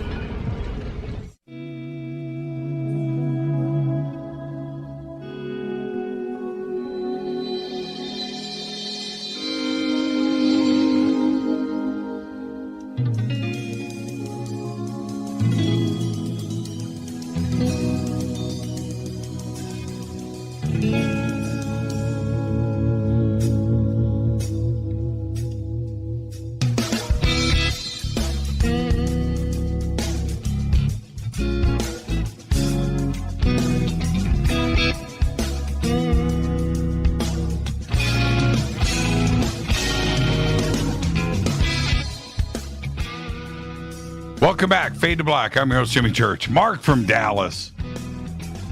Man, that's a great phone call right there. That was a lot of fun. Yeah, that I'm serious. Go back and watch those original Santana videos. Man, there's Neil Sean. Neil Sean! With Carlos playing rhythm guitar. That's right. All right. Fade to Black. Thursday night, Fader night. Open lines all night long. 747-228 2051. Now, I want to talk to you about Virtual Shield VPN. Check this out. The data of 2.3 million users has been leaked after a hacker found a backdoor into the popular dating site Meet Mindful. The personal data included names, Facebook IDs, emails, birth dates, and location data. This data was then uploaded to a public hacking forum for anybody to download. If you want to prevent attacks like this from happening to you, I highly recommend Virtual Shield. Virtual Shield will completely encrypt your Wi-Fi connection, blocking hackers and everyone else from accessing any of your data. Virtual Shield is the only VPN I'll ever use because they have a strict no-log policy and built their software from the ground up for privacy protection. Virtual Shield routes your internet through advanced encrypted servers across the globe to prevent your internet service provider for being able to track your internet traffic. Go to virtualshield.com/fade to black to get Virtual Shield for 50% off today, or by visiting the link right below in the video description box. All simple. The best is Virtual Shield VPN. I'm your host, Jimmy Church. This is Fade to Black Thursday night, Fadernight, open lines all night long. It's your calls, your conversation. UFOs, conspiracy, the paranormal, supernatural, time travel, all music, obviously. Let's see who's up next. Hi, you're live on Fade to Black. Who's calling? Hey, Jimmy, it's Heather from Mansfield. Hi, Heather. How are you tonight? I am fantastic. How are you? I'm so excited to be on the show tonight. How are you going to top Mark from Dallas? Well, that's kind of hard because, he's a fan favorite, man. You Yes, can't he beat is. Mark from Dallas. Yeah, you really can't. No, you can't. I feel bad. You can't. I feel bad. It's like when Well, maybe I'm going to go in a totally different direction. And that might help. I felt bad when Van Halen opened for Black Sabbath, on their first tour. I mean, that's a rough road, man, for Sabbath. That's just rough. That's just rough. Okay. Yeah, it is. I saw Kiss, and the opening band was Queensryche. Right? It's like, you don't have Queensryche for your opening band. What are you doing? You're Kiss. You can't sing. I saw Kiss, and I'm thinking that it was, oh man, what was the name of that band that opened for him when I saw Kiss? This is after makeup, Yes, yes. But I saw him, and I can't think of the name. I can see the dude with his big hair, but I can't remember who it was. But you know what? They were really good. But yeah, it was kind of you when you're headlining, you got to make sure that the opening band sucks. Right? That's what you got to do. That's what you got to do. Van Halen when they toured, I can't even tell you the names of the opening bands. I remember that. I remember Market Square Arena and I still can't remember. They had these crazy opening bands that you never heard of. No records. You never heard of them. I just remembered. It was Winger. Oh. Do you remember Winger? Oh, of course. Do you remember them? Yeah, Kip Winger. Yeah, they opened. Yeah, and they were good. It wasn't even in comparison. Yeah. Kip always had a good band, too. And his keyboard player was and really all the good. girls went crazy for him because of his hair. Yeah, right. You don't have Kip Winger open for you. What are you doing? I mean, if I'm Paul Stanley, I'm going to the promoter going, you know what, man, you got to tone this down. You can't have Kip Winger opening. That's funny. All right, Heather, what's on your mind tonight? Funny. What's on your mind tonight? Actually, I'm going to get a little weird, because that's what I'm known for. But I was really moved by last night's show, Yes. And it made me start thinking about something. And especially, I know people in our community can understand this, where you have like your left brain, right brain, where you're, left brain, you're like, okay, I have to think about this logically, and this is the world I live in, and I still like tacos, and I still want to be able to do whatever I want to do. And then there's the right brain part that gets more creative and innovative and thinks, there's more to life than this, and consciousness and all these things. And you fight with yourself back and forth. And last night's show, and especially even the show before, it made my mind start kind of spinning a little bit, because it's nice to be validated in some of your thoughts, that you don't feel like you're alone, where you start realizing, okay, there's that part of me that understands there's something more than me. There's something more than the reality that we know. Right. And yet your brain, part of your brain is telling you logically, well, that person's crazy. They don't know what they're talking about. What the heck? Right. And that's the first thought in your mind when you hear somebody talk. And I think, keep your mind open, hear them out. And like last night's show, at the beginning, there was a part of my brain that was going, okay, this guy's crazy. He doesn't know what he's talking about, because I'd never heard of him before. And as I'm listening to him speak, I'm like, everything he's saying is resonating with me. And I'm like, see, that's exact validation that you cannot take two sides of a brain. You have to combine them together to understand that there's logic and there's consciousness in everything that you listen to. And I love that you do this on your show because you have so many variety of guests where you can get so many different perspectives. And it's up to the viewer, it's up to the listener to decide what resonates with them and what is in their core. And that's what I think this is all about. It isn't about, conspiracy or aliens or whatever, but it's like thinking outside of the box. And that's why I love this show and I love this community, is because it's just like, it takes me to places that I wouldn't go on my own sometimes. That's basically what I wanted to say. Yeah, and this week when we had a Monday night Anomaly, Tuesday night Roy Firestone. Yeah, Roy Firestone on Tuesday, which was an incredible show. And, last night with Zadok. And this is the thing. Like Anomaly, when we started talking about ETs and contact, he's like, man, I don't know much about it. Let me ask you some questions. How fantastic is that? He wants to know. Wonderful. Right, exactly. Same thing with Roy on Tuesday. Now, his take on what is going on with that was phenomenal. And what it suggests to everybody, I mean, last night was a doke. Obviously, he is who he is. He's going to have an opinion on things. But how refreshing is it to have Anomaly and Roy Firestone on in the same week to let everybody know that they think about this stuff too? Everybody does. That's right. And that's why this week was it was dynamic. It was all over the place, but yet it was the same. You know what I mean? Yep.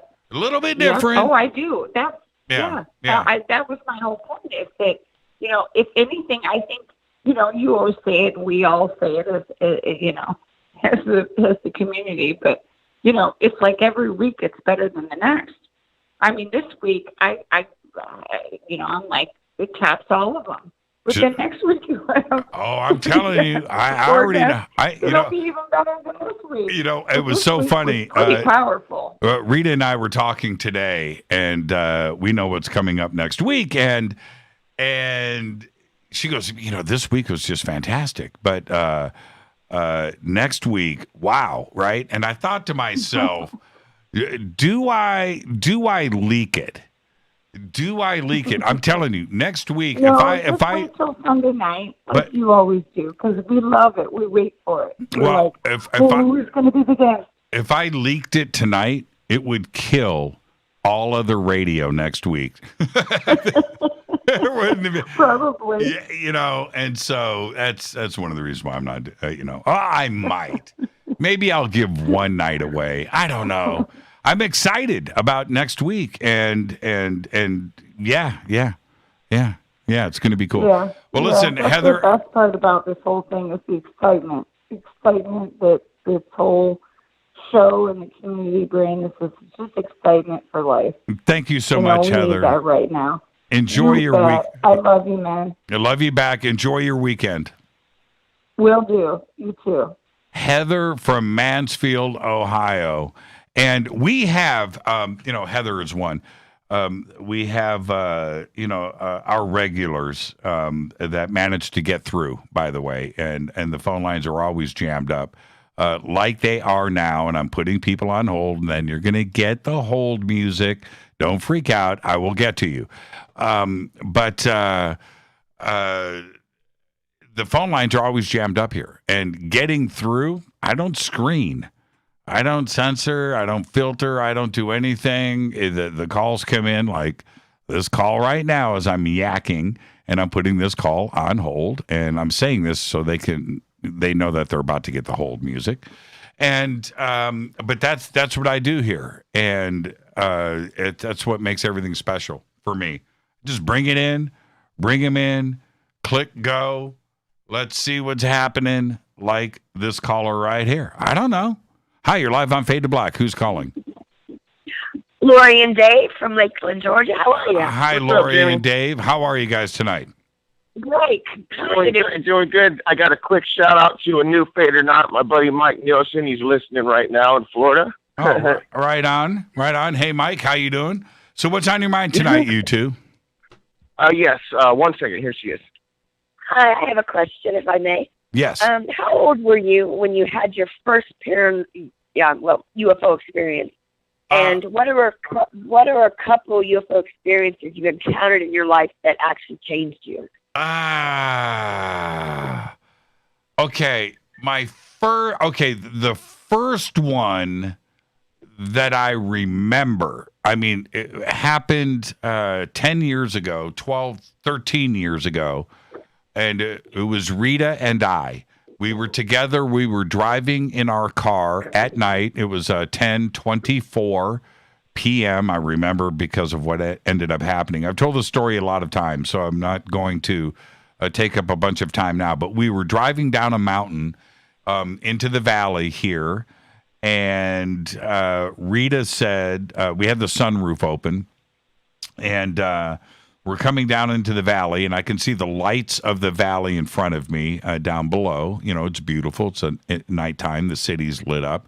And Rita says, "What is that?" She didn't use those exact words. She was more colorful than that.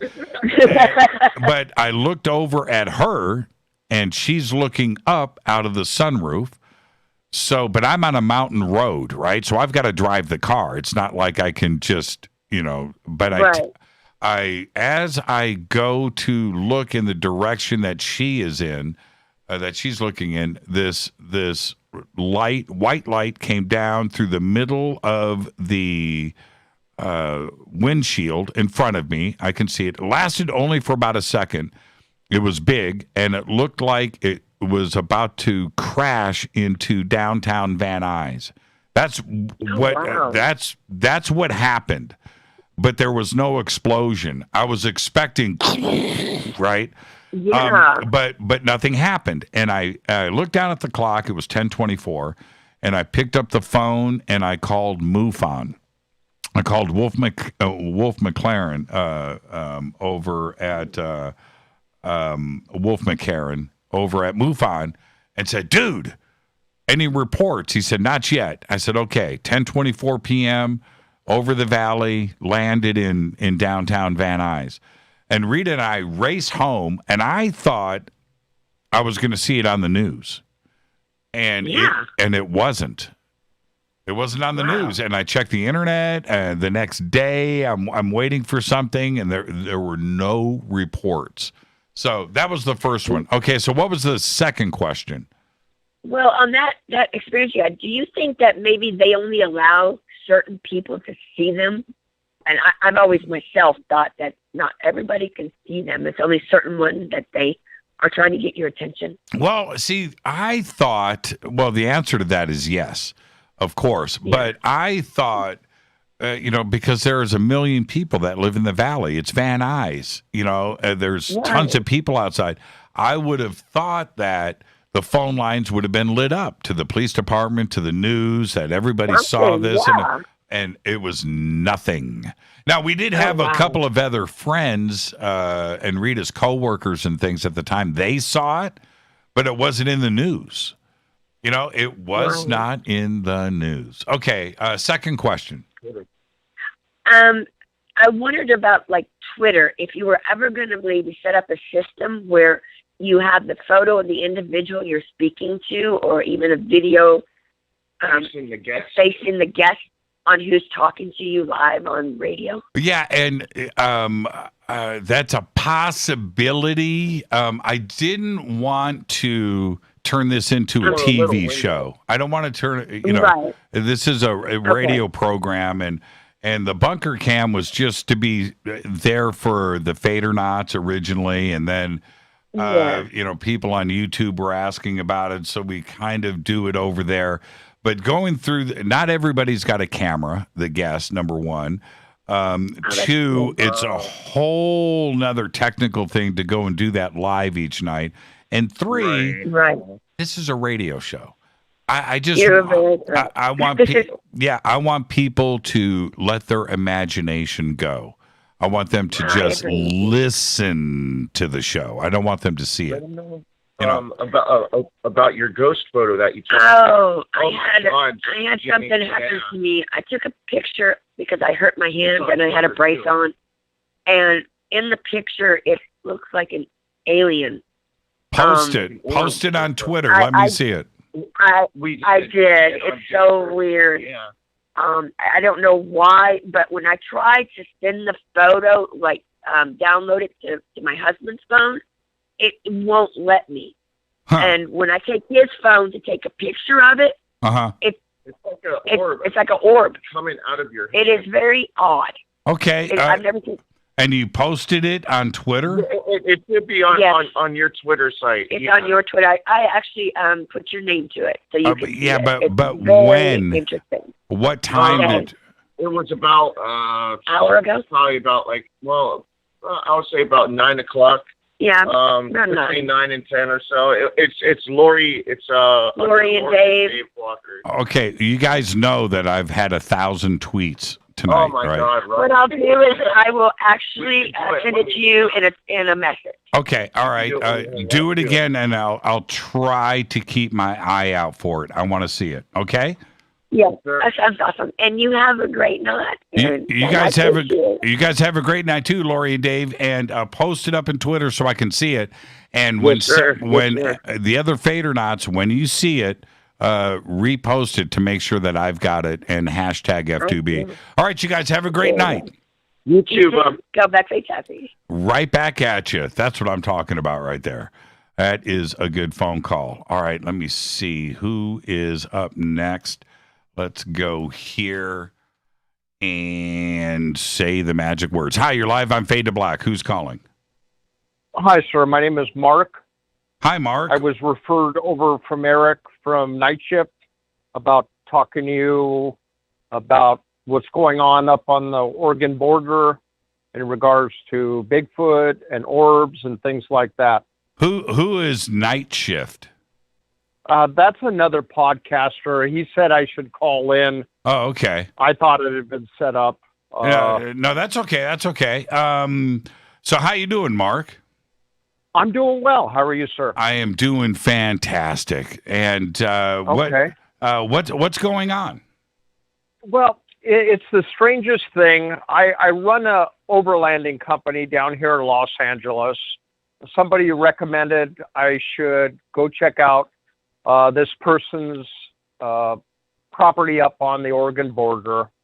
Started talking to her. It had what we needed: off-roading, outdoors, animals. And I just threw in, have you ever seen a Bigfoot up there? And she said, hey, we've been having some strange things occur up there. I feel like I'm being watched, things of that nature. It got to the point where I said, you know what, I'm going to drive up there and check it out. I ended up driving up there a week later, and there's been some really strange things that have been occurring up there. Orbs. I found that there's a military base up there. Bigfoot. She recorded some growling. Dr. Matthew Johnson, I talked to him for an hour and a half yesterday.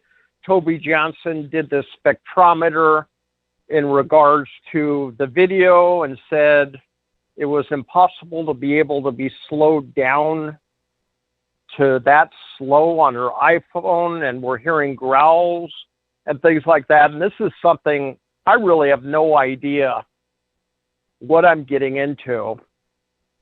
She's seen multiple orbs. Okay, Mark, before we move forward, first off, I'm up against a break, so I'm gonna put you on hold, and then I'll bring you back after the break. Okay, so I'm just giving you that. I mean, no, hold on, we're not done.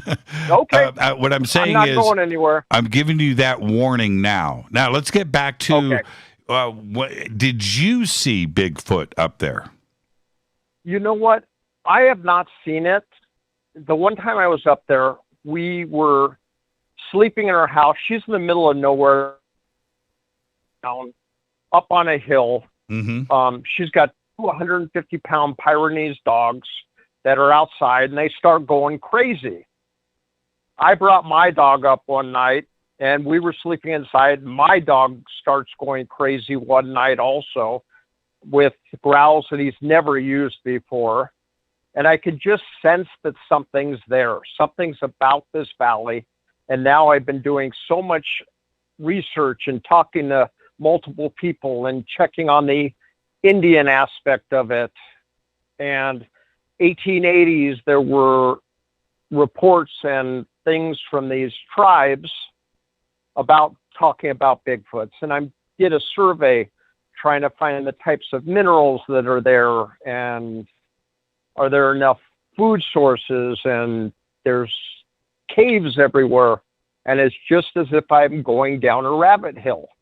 And I've spoken to a lot of really regarded people in this whole, I guess, industry or Bigfoot or experiences and things. And it's just been very strange what I'm coming across. And every single day I learn something more that's interesting or confusing. And this was something that I had seen one in 1983 in Colorado. I saw Bigfoot in northern Colorado. So I've always been interested in this. And because of my business, I travel all over the world, various South America, Central America. I've seen UFOs. I've seen strange things. I've spoken to people in the middle of the jungle and things like that have seen strange things. So it's always been an interest of me, but this was not what I worked towards or anything until I got this call and I went up there. And now I think that it's something legit, and I'm going back up next week, except there's a huge storm coming in. It's snowing like that now. It's supposed to be up there for 5 days. So if I don't go up next week, it's going to be the following week. And I just wanted to pick your brain. I'm having people who are stating that it's fifth dimensional. There's portals involved. I went up there. She's got some very strange pine trees that are all gnarled, and it's something I've never seen before. I left her house with a camera. It said I had 2,000 photos available on this camera. I walked down there, took 5 photos of multiple shots of these trees. Next thing I knew, my camera battery was completely dead. The next day, it happened again. Not to mention, I've also lost photos of things that I have taken up there. She has stated that, yes, we have this problem with the batteries. It actually happens quite often. And I'm just at a loss for words now of what's going on. All right. Well, stay right there, Mark. We're going to take our break. This is Fade to Black. Okay. I am your host, Jimmy Church. And we're talking Bigfoot with Mark, and apparently up on the Oregon border, and he's been doing some research up there. So we'll find out more when we come back after this short break. Stay with us. This is Fade to Black. Hi, everybody. This is Rob Halford, the Metal Guard on JimmyChurchRadio.com. This is KGRA Digital Broadcasting Station. Salt Lake City, Utah. Van Buren, Arkansas. Why is it we're not very good with our health regimen until it's too late? We don't put oil in the car until the engine blows up. When the body's out of balance, your health is not so good. Give your body some love. Log on to GetTheT.com. That's GetTheT.com. Try our Life Change Tea, which cleanses you from harmful intruders. A clean colon is one of the ways to bring the body in balance. We also carry organic supplements to help you get where you need to go. So do your body a favor. Log on to GetTheT.com. That's GetTheT.com. You can even visit our sales page to save some dough. Does anybody call money dough anymore? Anyway, If you're looking for short, helpful health tips, go to YouTube and punch in Health Matters Now. That's Health Matters Now. So, log on to getthetea.com, shop, get balanced, then learn some cool tips at Health Matters Now. You'll be glad you did. That's getthetea.com. Your contact for current news and trending topics. KGRAradio.com. This is Jimmy Church of Fade to Black, and I only drink Fade to Black blend coffee from Rivermoon. Just click on the Rivermoon Coffee banner at jimmychurchradio.com. Promo code F2B Blend. This is the only way forward. This is Fade to Black. Make contact. KGRAradio.com.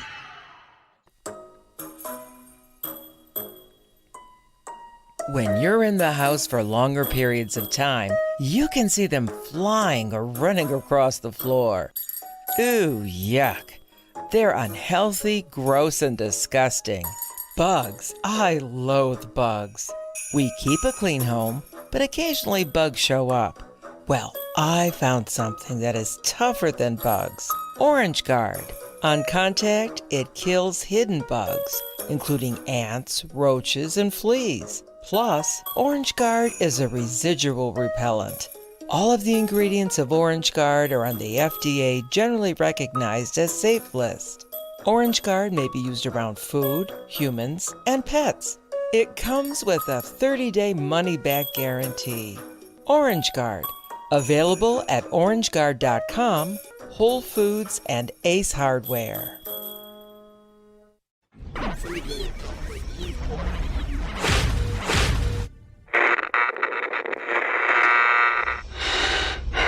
You want to know a secret? I love ponies. I really love ponies. I'm serious. I couldn't stay sane without ponies to brush. Why Fade to Black? Because you never got that pony, damn it. This is Fade to Black with Jimmy Church on the Game Changer Radio Network and KGRA, the Global Radio Alliance.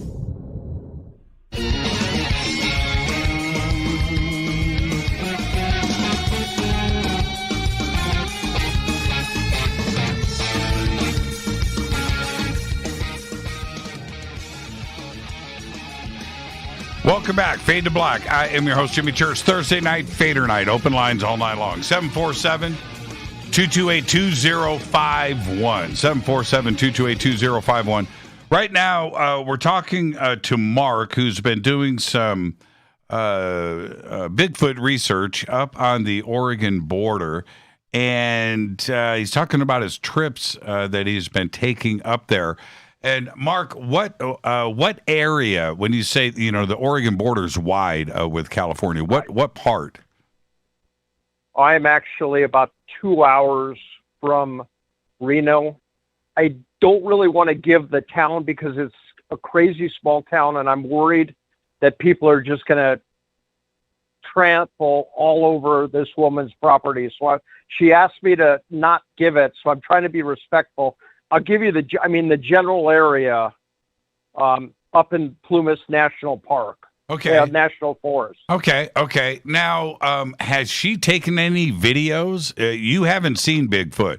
Has she taken videos or photographs? Has anybody seen Bigfoot or just hearing Bigfoot? Yeah, I have actually. She hears the growling quite often. She did a video 2 days ago. And what had happened was it was a 3-minute video that actually was slowed down to almost 20 minutes. And I know it sounds weird to understand this or to formulate in your mind, but I sent this to someone that put it on their spectrometer, Toby Johnson, and he's known too, and he's got a show and he does all that, and he said that how slow her iPhone had slowed down was not possible. And he doesn't realize if it was manipulated, because I guess Bigfoot has had the ability to manipulate it videos and audio and things like that. Is Bigfoot in the video? Can you see Bigfoot in the video? You hear a growling, like a strange growling. Okay. Right. And right. She went out late afternoon. It was almost dark to start her car because it hadn't been started for 4 days and it snowed. She had the car running. She ran to the other side of her house, and then she heard this growling throughout the whole video. And she told me it was a 3-minute video, and it actually ended up being a 20-minute video. There was something that happened where it slowed down. Mm-hmm. And Toby Johnson, he went through this and he analyzed it and everything. And we're just at a loss for words.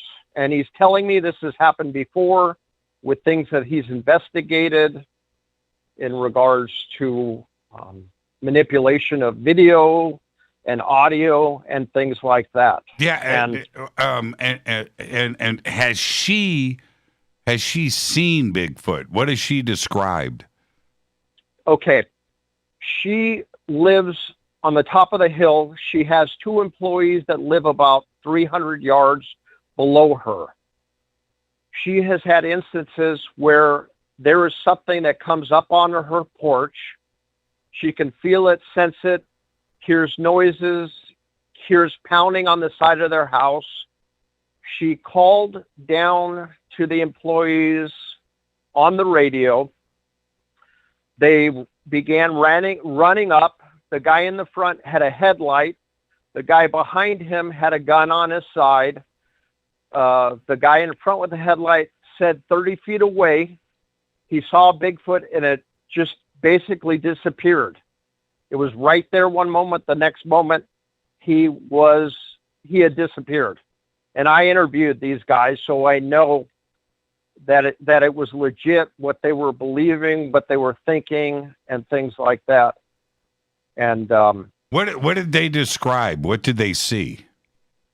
A large, dark, bear-like shaggy on 2 foot, on basically standing up. Very interesting. Yeah. And you're going back when?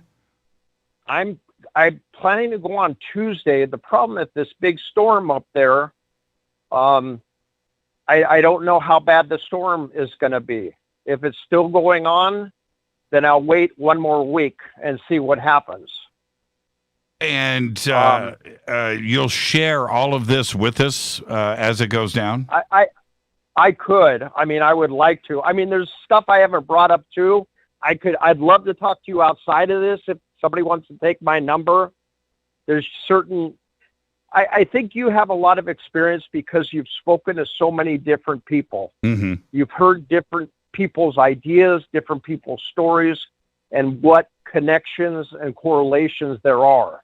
Now, what about... And there's things that she's brought up with me that I'm sort of scared, or I don't really want to say over the radio to give away who she is and things like that. Yeah, I'm not worried about that, Mark. But what about what about footprints? There have been. It's okay. So she's gone out there, and where it is, the ground is really frozen hard, so you can't get anything where you can see anything. She's been going out every day now and looking for the snow. She's been seeing deer and things like that, but nothing that was basically a large footprint. So she's walking around. She's older. She's senior citizen. She's disabled. So she has to be careful about hurting herself and walking around in that regards. Mm-hmm. So that's one thing. And this is something that's only really been happening in the last month and a half since I first spoke with her. I've got a strange thing.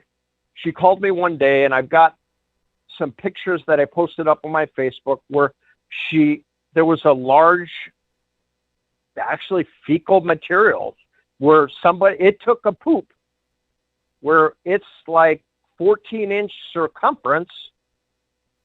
And she called me. She took pictures. I had her save a sample of it. I have a sample up there. When I get that, I'll bring it back down. But the strange thing about it was she told me the next day it basically turned into dirt. Like it was this consistency, didn't really have a smell. There really wasn't anything inside. I said, were there berries or pieces of flesh or hair? Right. There was nothing like that. But she said it was the strangest thing in that it basically went from a fecal material to dirt. And she's a doctor. She's highly educated. She's highly educated. She's aware of these things. And it's just very strange. Well, keep us posted, and okay. I mean, footprints. If something is pounding on the side of the house, and it's snowing outside, you've got footprints outside. You know, so that should be there. I'm hoping that it is, I should say. But maybe you can capture something on your camera, maybe some video. I'm totally intrigued by you know the howling and the audio that is there, and it sounds like this is a golden opportunity to get the Holy Grail, right? To get something on video. And see what is happening up there. I'm glad she's not. It doesn't sound like she's scared, right? You know what? She's not. Right. And I talked to her, and she's like, and I tell her, if they were going to hurt you, I think they would. And she feels contentment. She doesn't feel like and I don't think they are going to hurt her.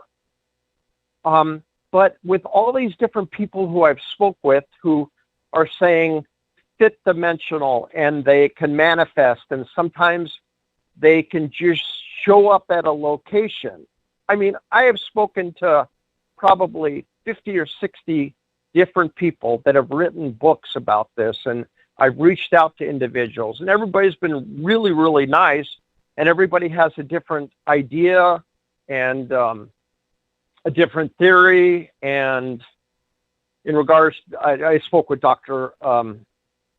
Johnson, and we spoke for a long time yesterday about his idea and how there's a connection in regards to orbs and Bigfoot. And I'm at a point, I don't know what to really believe anymore, because I'm one of those that believes in evidence, and I need that actual animal or whatever he is in front of me to believe and to see.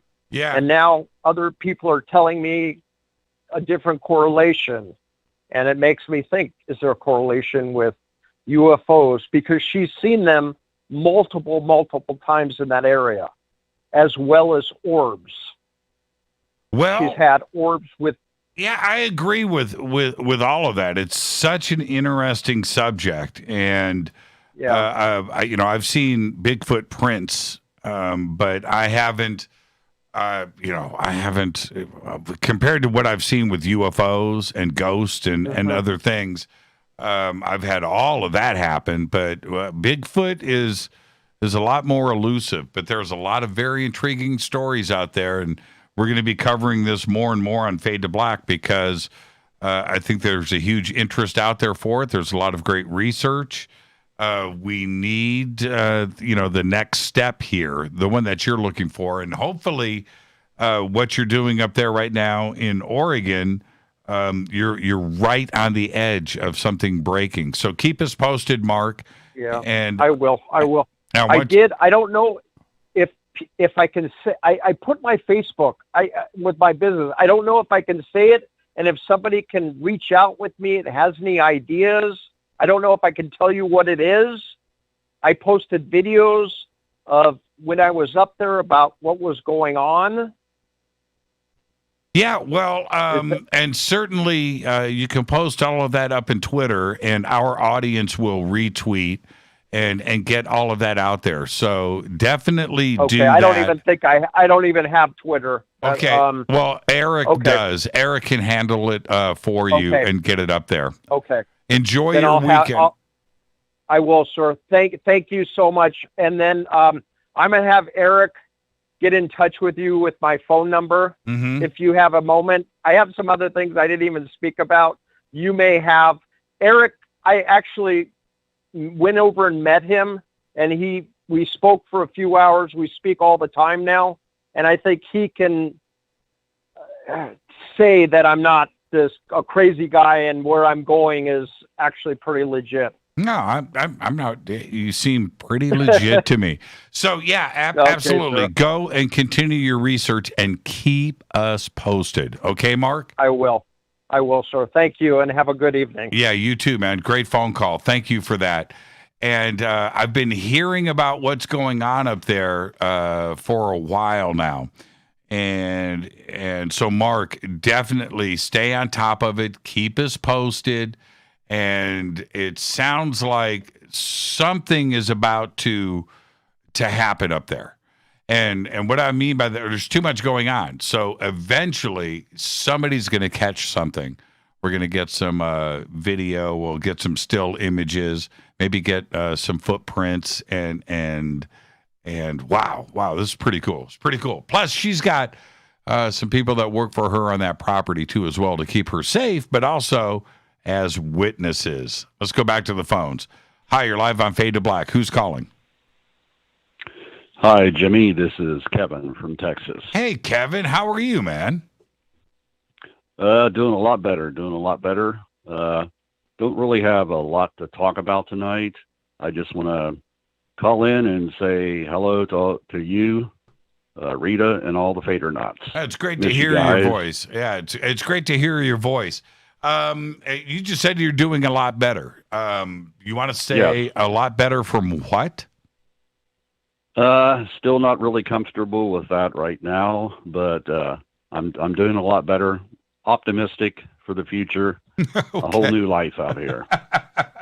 What part of Texas, man? It's the eastern part of Texas. It's near a place called Ore City. Right now, it's Orecity. And right now, it's very, very cold outside. Okay, hold on. After all the winter. Hold on. I'm going to look this up real quick. I got to see for myself where the heck is Ore City, Texas. And it's around Longview.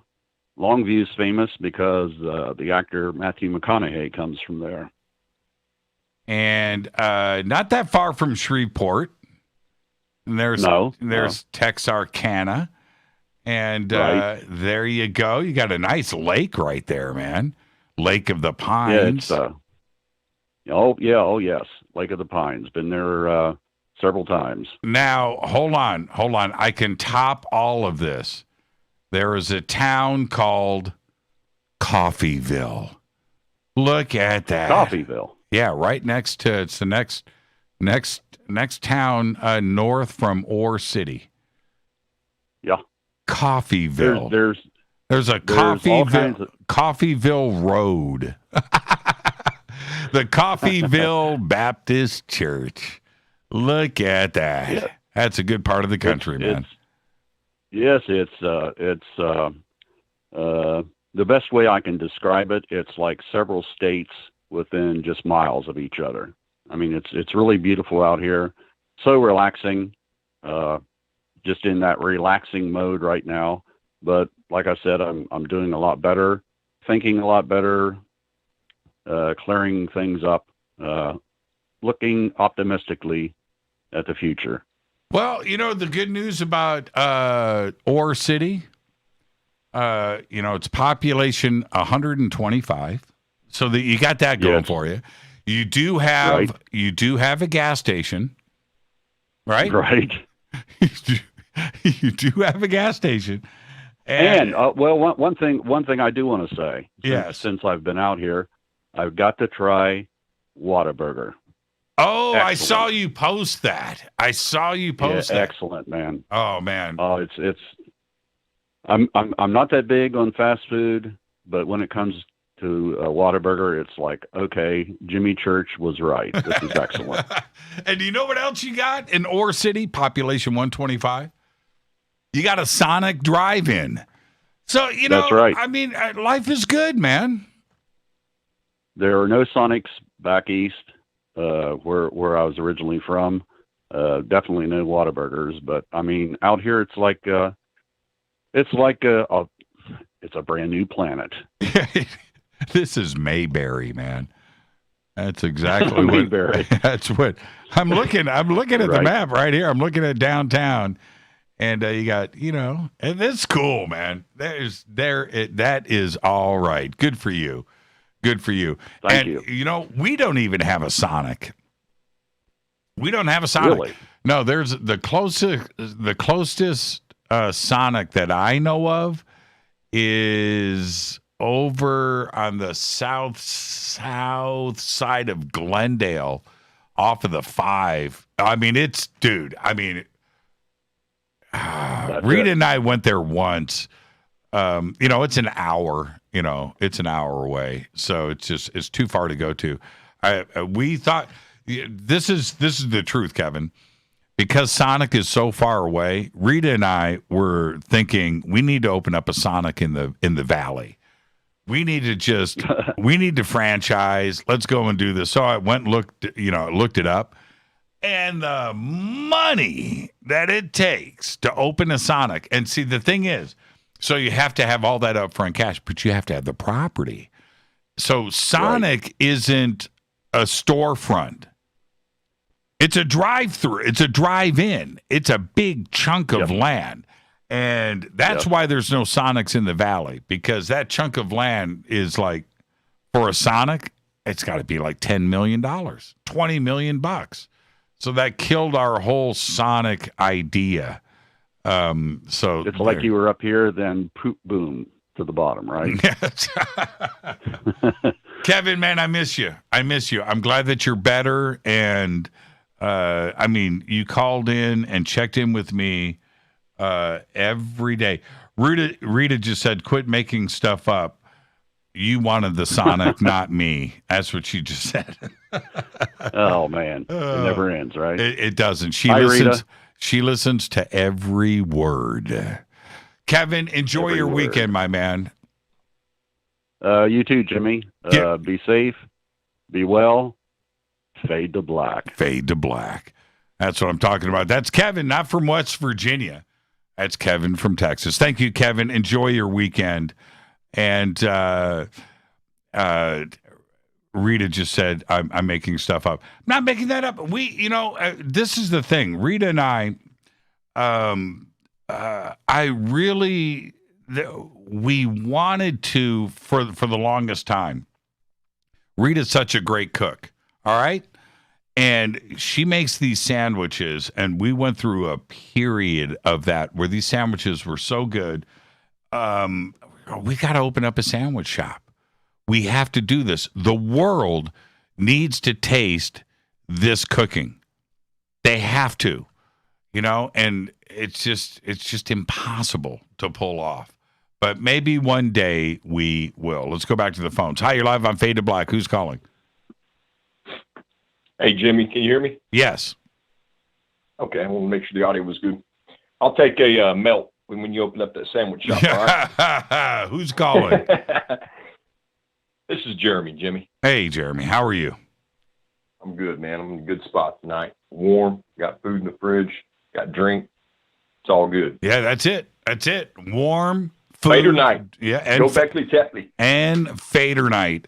I wanted to, you called me, but I wanted to watch last night this new series called Resident Alien. It's on USA Network. Okay, I haven't heard that yet. Yeah, and USA, man, not playing it on demand. Okay. And I missed it last night, but we had the warm house, we had the food. Yep. Right? And we were ready for Resident Alien. My food got cold by the time I found out that we couldn't watch Resident Alien. Totally bummed, but there you go. All right, you called me, Jeremy. What's on your mind? Well, thought I'd take you back, tell you a little story about an experience I had one time. Can you do it in 4 minutes? 4 minutes? I probably could. Okay, go. All right. I was flown out to Newark, New Jersey back in the late 90s. I was working for an aircraft company. And I just thought I was going out there for the day to work on some parts for Cessna Aircraft Company. But I had a little surprise in store for me that night. As I got to the Newark International Airport to fly back out to St. Louis and then back to Wichita, I was watching out the window. There was a nor'easter blowing in that night, and it was lightning and thunder, and I thought I was going to be staying in the airport, actually. I didn't think I would make that flight out. I thought I'd probably wait till the weather cleared and then get out maybe the next morning or whatever, but I actually did fly out in that storm. And this is where the story kind of gets strange, even though you don't really get the backstory of it. I was standing there, and a man and a woman walked up to me, an older couple. And the man said, "Jeremy, can I see your boarding passes?" And I said, "Sure. You want to see my tickets?" And I saw him talking to his wife, and he's looking at me. It's just, where are you headed to tonight? I said, I'm headed to Wichita. And he tells me, "Well, we're told this flight right here is going to Ithaca." And I said, "No, ITC, that's Wichita." And he said, "This is ICT," or it was vice versa, one of the two. And I said, "No. Why would I fly? How far is Ithaca from Newark? Why would I fly in a storm like this when I could drive to Ithaca faster than I could fly to St. Louis and then back to Ithaca?" I said, "I'm headed to Wichita, where I left from." And they said, "Okay, well, we're told this flight's going to Ithaca." And I said, "Well, somebody lied to you." So I'm standing there, and I've got my tools with me, and all of a sudden one of the stewardesses or one of the people from the airlines comes in and says, "Jeremy, or can you board the aircraft, please?" I go on the aircraft, and I tell the pilot, I said, "Are you sure we should be flying in this weather? What kind of plane are we flying in here?" He said, "This is the Boeing 757. Those are Rolls-Royce engines out there. I'll have you up and out of this storm in no time. No worries." All right. So I said, he sounds confident. I got on the plane, but the plane was already boarded. So I figured it was just a plane that came in that was, headed to St. Louis. I didn't think nothing of it. I took my seat, and we taxied, and we were the only plane on the tarmac. Everything else was shut down. And I was nervous because, we're talking about driving rain, lightning. And I'm talking to my passenger next to me there, and I was like, "Man, I'm a nervous flyer. I don't like this." He said, "No, this ain't nothing." And I remember we took a vertical takeoff like I've flown many times in my life, and I'd never taken off like that. Straight up. We were up, straight up. Yeah. Lightning hit the wing of the aircraft, Jimmy, on everything it did. And I said, before you know it, we're up and out of this storm. So I kind of settled down, and it was a smooth flight after that, but, still not thinking, hey, we're just headed to St. Louis. I'm headed back to Wichita to meet my wife and take me back home to my kids. And so I get up, I use the bathroom, I come back to sit down, and the captain comes on. He says, "We're going to be making an unscheduled stop. There's no problems with the airplane. Don't worry, ladies and gentlemen. You know how they do it." And I said, "Okay, well, this is strange. We must be headed to O'Hare because we were on a United flight, or so I thought, that was going to be going from Newark to St. Louis." And I said, "Well," I told him, talking to my partner next to me, I'm saying, "We must be headed to O'Hare. That's where United's main hub is. There's probably a little problem with the airplane. They don't want to worry anybody." And as we start to descend, I'm looking out my window, and I'm saying that this ain't Chicago. I've never been in Chicago, but I'm pretty sure I could recognize Chicago from the air, just from the Great Lakes and all that, and the lights. And I said, this is a smaller city. And I'm looking out my window as we start to land, and I see a sign at the end of the runway, and I thought it said White Patterson AFB. And I said, I told my guy next to me, I said, "Man, we're landing at an Air Force base. Something's going on. There must be a national emergency or something. They're landing us at an Air Force base." He said, "No, Jeremy, that's White Patterson Air Force Base, what he told me. And I said, I've never heard of it. I said, something's going on.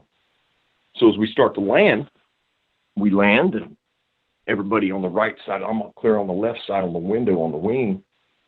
And I'm looking at everybody as we land, and I'm looking at everybody on the right side of the plane. They're looking out the window and trying to look at something. And as we start to taxi,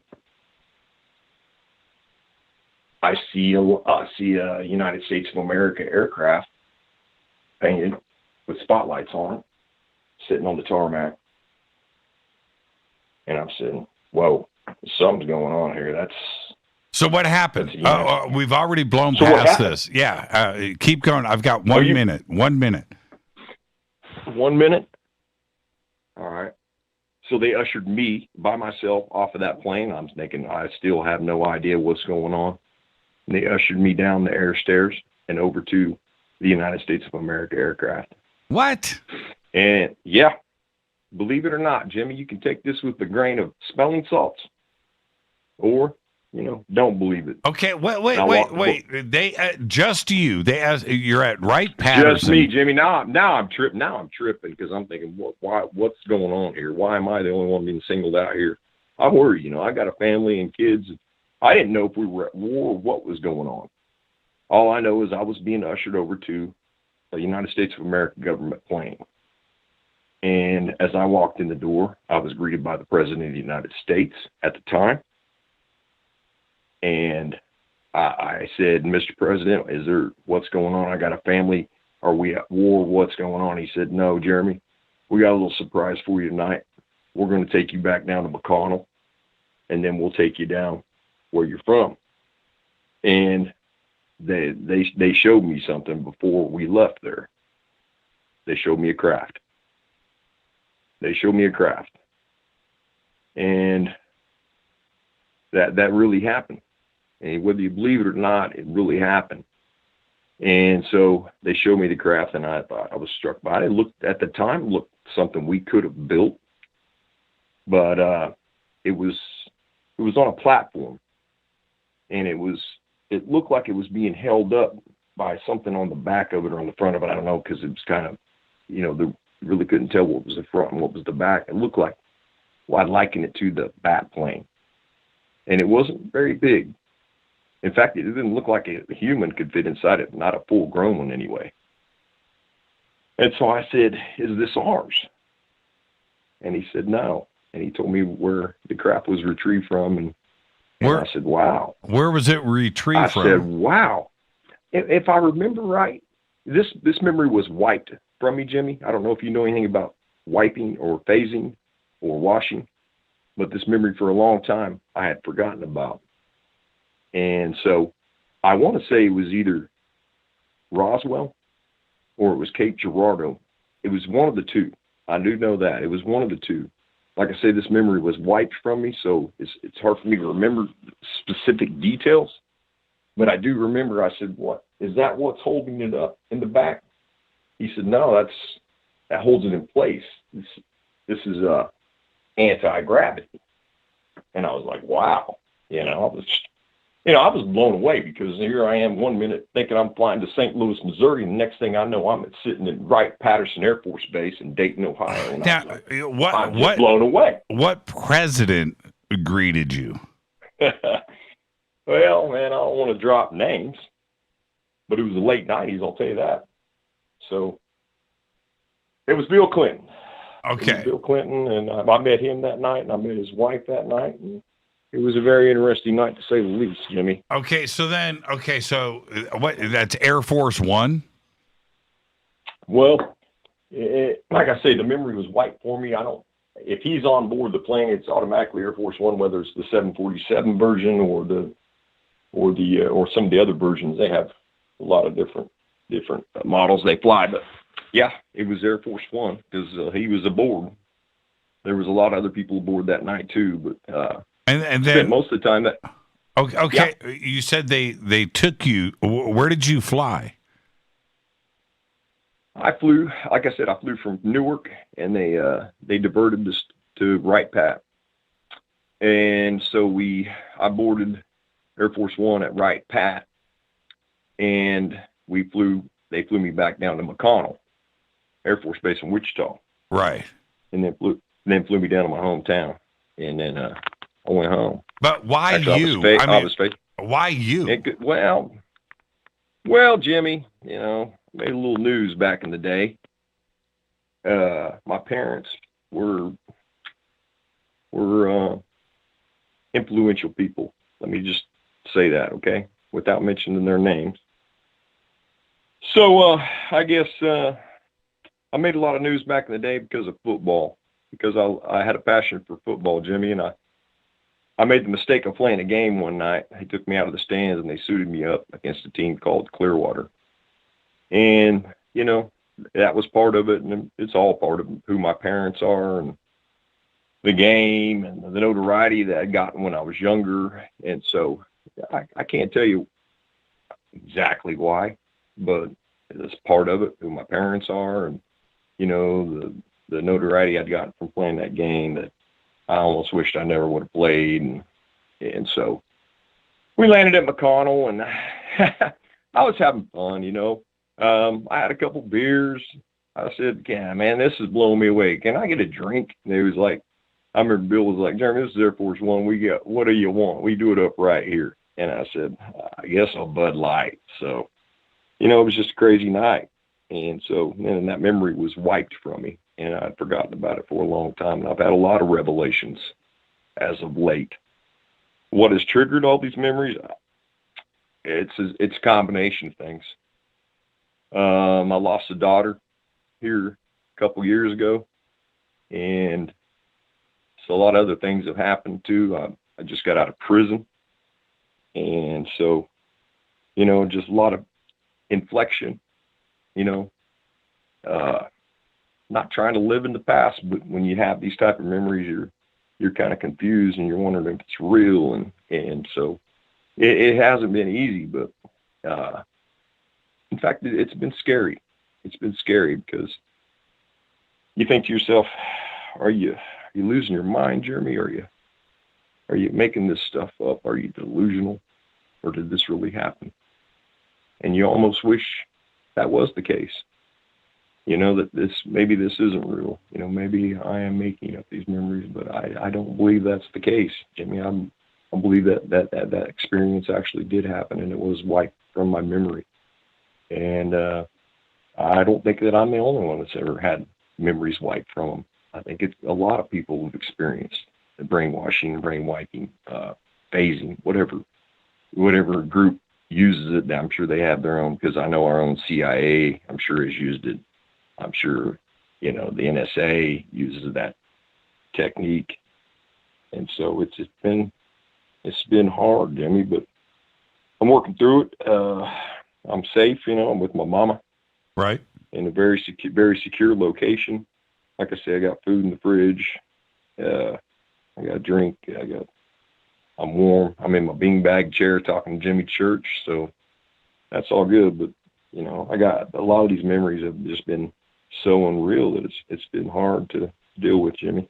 Well, Jeremy, call me back next Thursday. I've got your phone number right here. Okay, call me back next Thursday.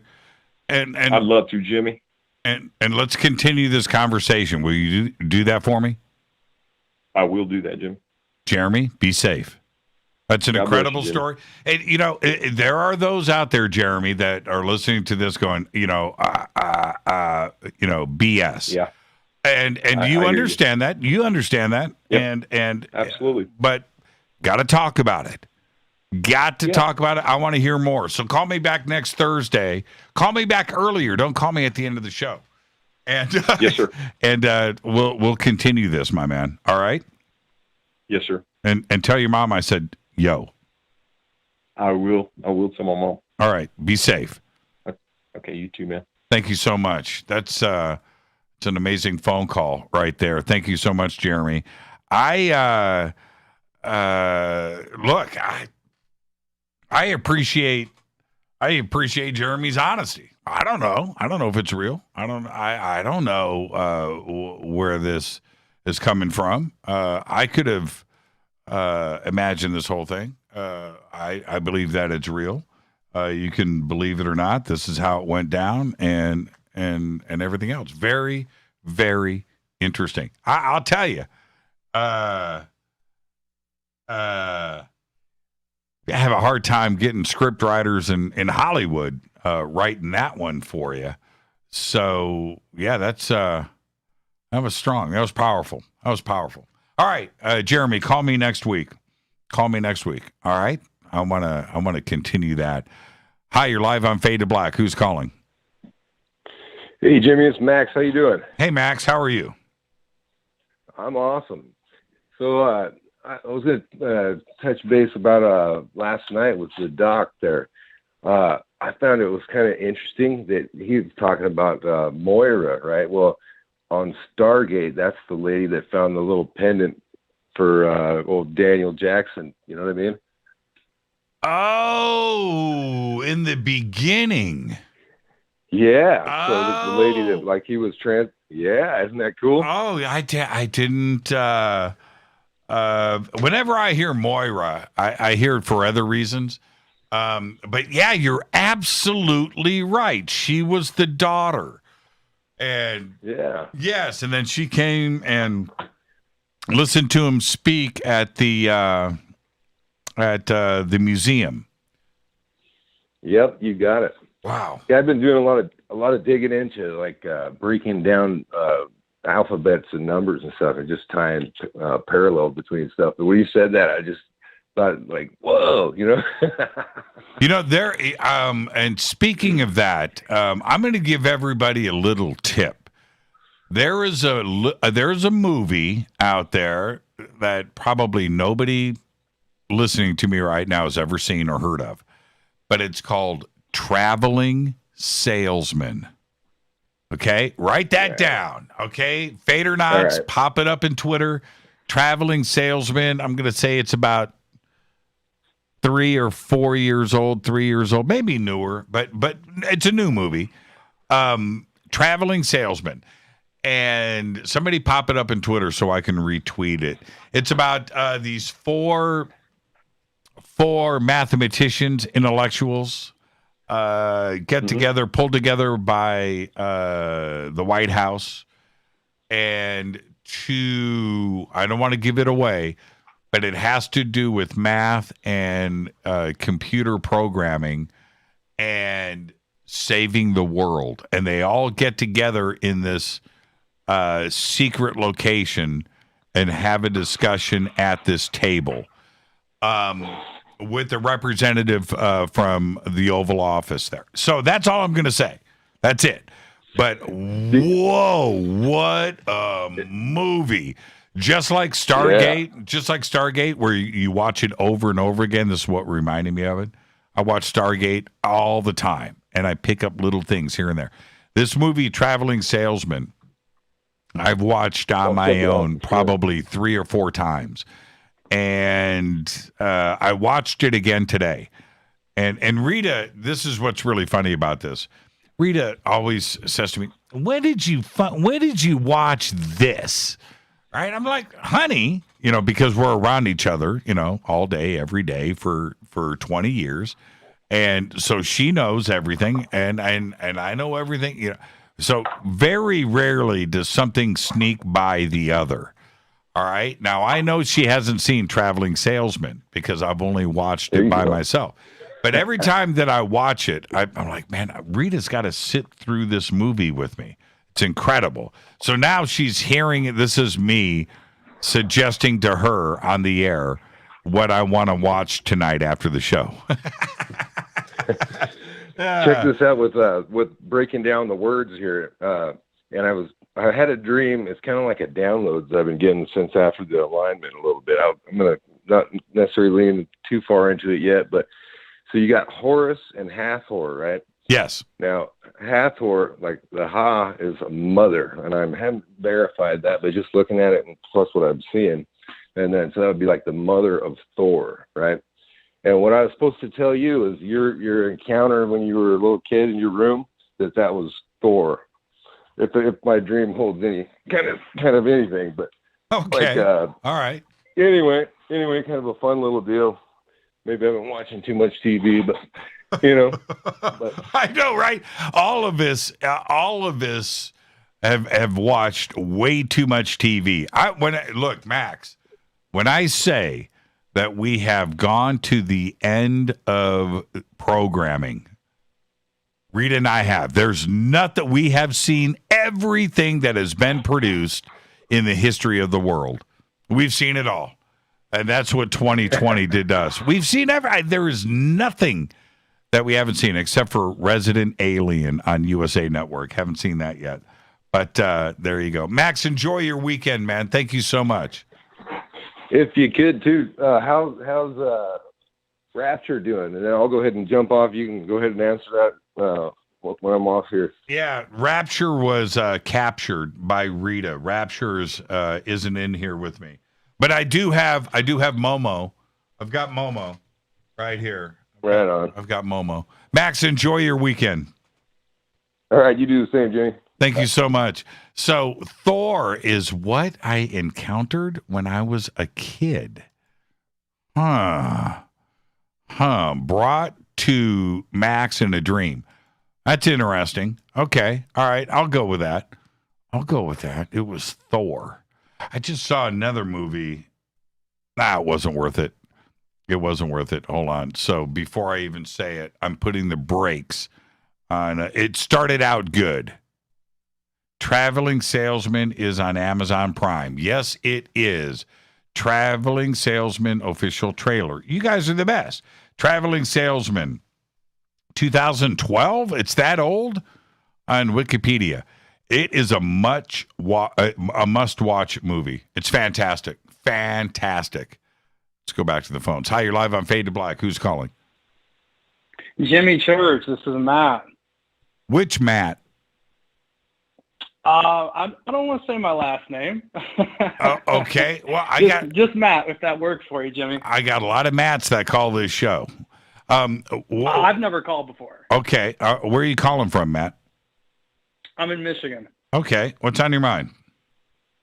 Well, I had a question for you. I really wanted to get your opinion, and maybe you could kind of enlighten a little bit something for me. Did you get a chance to catch the John Greenwald Jr. interview with Lou Elizondo a few weeks ago? No, but I had John on the show talking about the interview. Yeah, no, I heard that. Okay. I didn't get a chance to go back and listen to it, but go ahead. I want to hear what you have to say. Perfect. I noticed that there was a subtle jab that Lou seemed to give, and what seemed like to me was a subtle jab at Stephen Greer that I haven't really heard many people comment on, but it stuck out to me because just of who Lou is and where his position was and all of these things, where he mentioned dropping of flares from planes, kind of mentioning that they were dropping flares during CE5 events that Greer was doing. What? Lou Elizondo, get your opinion on that? Did Lou say that? Yeah. It stunned me, and what stunned me most is, and this is what I want to ask you, Jimmy, have you ever seen anyone in his position take such a stance against or even take such a shot at somebody else in this field before like that? That's interesting. Well, first off, that would be really expensive. I mean, why would you pay to have a private plane fly over your event and drop flares? Why would you spend that kind of money? Number one. Number two, and this is no joke. People are out there with night vision goggles, binoculars, and their own naked eyes, and they're watching this. Flares have smoke trails.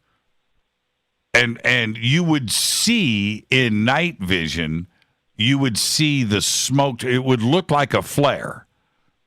I'm not too sure that a flare is the way to go if you're going to be into deception.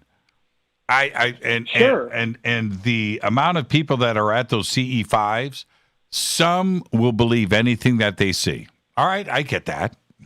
I'm one of them, right? So I get that. But there's a lot of smart people, too, and spending good money, and you're going to have somebody go, dude, those are flares. I think you would have a riot. Jimmy, do you know, do they have a real, for Lou to say that to me, it seems like he has a real issue with Greer. That's a real big claim to throw at him. Do you know of anything in the background that they've had some run-in? No. Or is it just their opinion on the topic? Don't know. That part I don't know. Everybody, I think, that knows about the history of TTSA and Tom DeLonge and Greer know that Tom DeLonge and Greer hung out a lot, and Tom DeLonge went to CE5 events of Greer's, and they spent a lot of time together.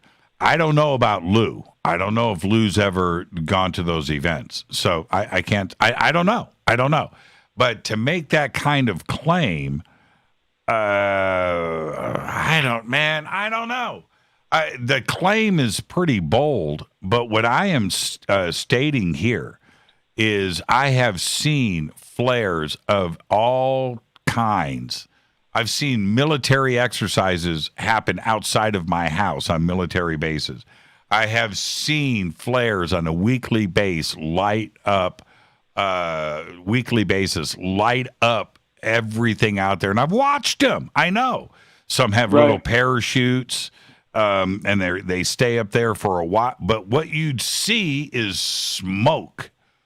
The flare lights up the smoke. You can see it. There's just no way that I'm not buying into that one, man. And it would be very expensive. To be honest with you, Jimmy, I don't either. That for me, whether or not it's true or not is not really what's the most interesting part. The interesting part to me is the dig. And why take it? I find it interesting. Yeah, why take it? Well, not only that, but I find it interesting that after he leaves TTSA, that's when you start hearing a dig like that. You didn't hear that when he was with the organization before. Right. It's when he supposedly parts, then he feels almost comfortable to find it. Because let's be honest, Greer has taken shots at TTSA saying the threat narrative is wrong and all that. Sure. But you haven't heard a response about that yet until he leaves TTSA. Then the first opportunity it seems like he gets to jab back, he does. And it's subtle, but it just seems so strange, you know? Yeah, it's and I agree with that.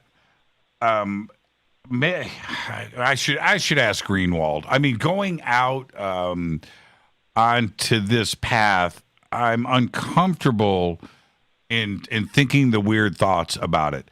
Maybe Lou was repeating a rumor that he heard. You know, not that he witnessed it. Maybe somebody said this and he's repeating it. And he, I don't know what context Lou said it in. Did Lou say it like the first person? Like it was a fact and he was there? It was, they had brought up Greer in a sense, and he, in a sense, they were talking about it and about these CE5s. And he had said, well, from a guy who pays people to drop flares from a plane at his events. That's what he said. And I went, oh, okay. That's great at Greer. I'm telling you, Jimmy, it's there. It's in the interview, which was stunning to me that John didn't stop him and say, wait, but I don't know if that's because he's not trying to, upset Lou and then cut the interview. I have no idea, but it seemed like quite a shock and I haven't heard anybody really talk about it.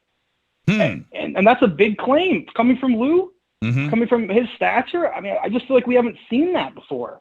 Now, what what I have heard, and I just think this is natural because things happen. I've had people that have gone to Greer CE5s before, and say to me that nothing happened. They didn't see anything, right? And sure. And so I've heard that, but I've never had anybody come up to me and go, dude, man, they were dropping flares from planes. What? No, it's the first time ever. I've never heard. I don't even think Lou believes that, Jimmy. Jimmy, to be honest, I'm sorry, I didn't mean to cut you off, but to be honest, I don't think he really even believes that. It seemed like to me he was just angry at him, and he took a jab, And I just wonder, where's that really coming from? Yeah, and this is you bring up a really good point.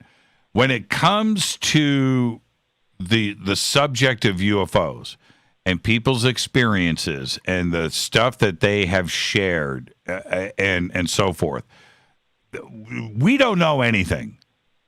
We don't know the fact. Nobody knows anything. Greer's upset about the threat narrative, and I agree with him. He has been very vocal about it, that there is no reason to be afraid, that the fear part of it, he has always been very vocal about. There's others out there that say the ET bad.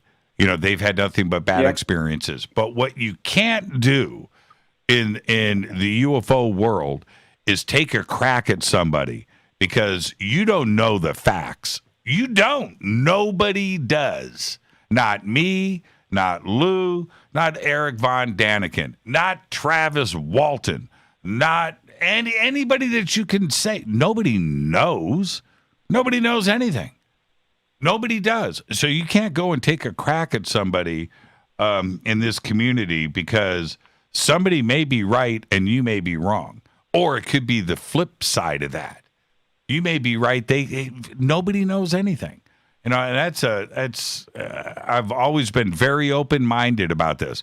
You listen to everybody. I have done so many sky watches, Matt, with so many people where we've been out seeing stuff that I can't explain. Some of it's satellites, sure. Some of it is, okay, very explainable. It's fun to see, but it could be explainable. Some of it is not. But that doesn't mean that I know what it is, but it's strange. And I've been out on these CE5s, not with Greer and not with, just out doing and we have seen the craziest, wackiest stuff. And it's fun to see. But I tell you right now, I've never seen a flare. I've never seen anything faked. No, not at all. Not at all. Very strange. Matt, I've got to run. It's the end of the night. You're the last call, but you're a first-time caller. Welcome to the family. Welcome to the show, and don't be a stranger. Thank you, Jimmy. Have a great night. You too, man. Great phone call. Thank you so much. And I'm going to ask Greenwald about that. I'm going to ask Greenwald. I'm going to see if I can get that in. Everybody that's left on hold tonight that I didn't get in, it's just the way it is, and I try. I do the best that I can. But what a great night on Fade to Black tonight. And you know what? I'm not disclosing. You're going to have to wait till Sunday night. You're going to have to wait until Sunday night about what we have got going on next week. What a great night on the show. This is Fade to Black. I am your host, Jimmy Church. Nothing like Fadernight, nothing like Thursday night, hanging out with all of you. Best night of the week.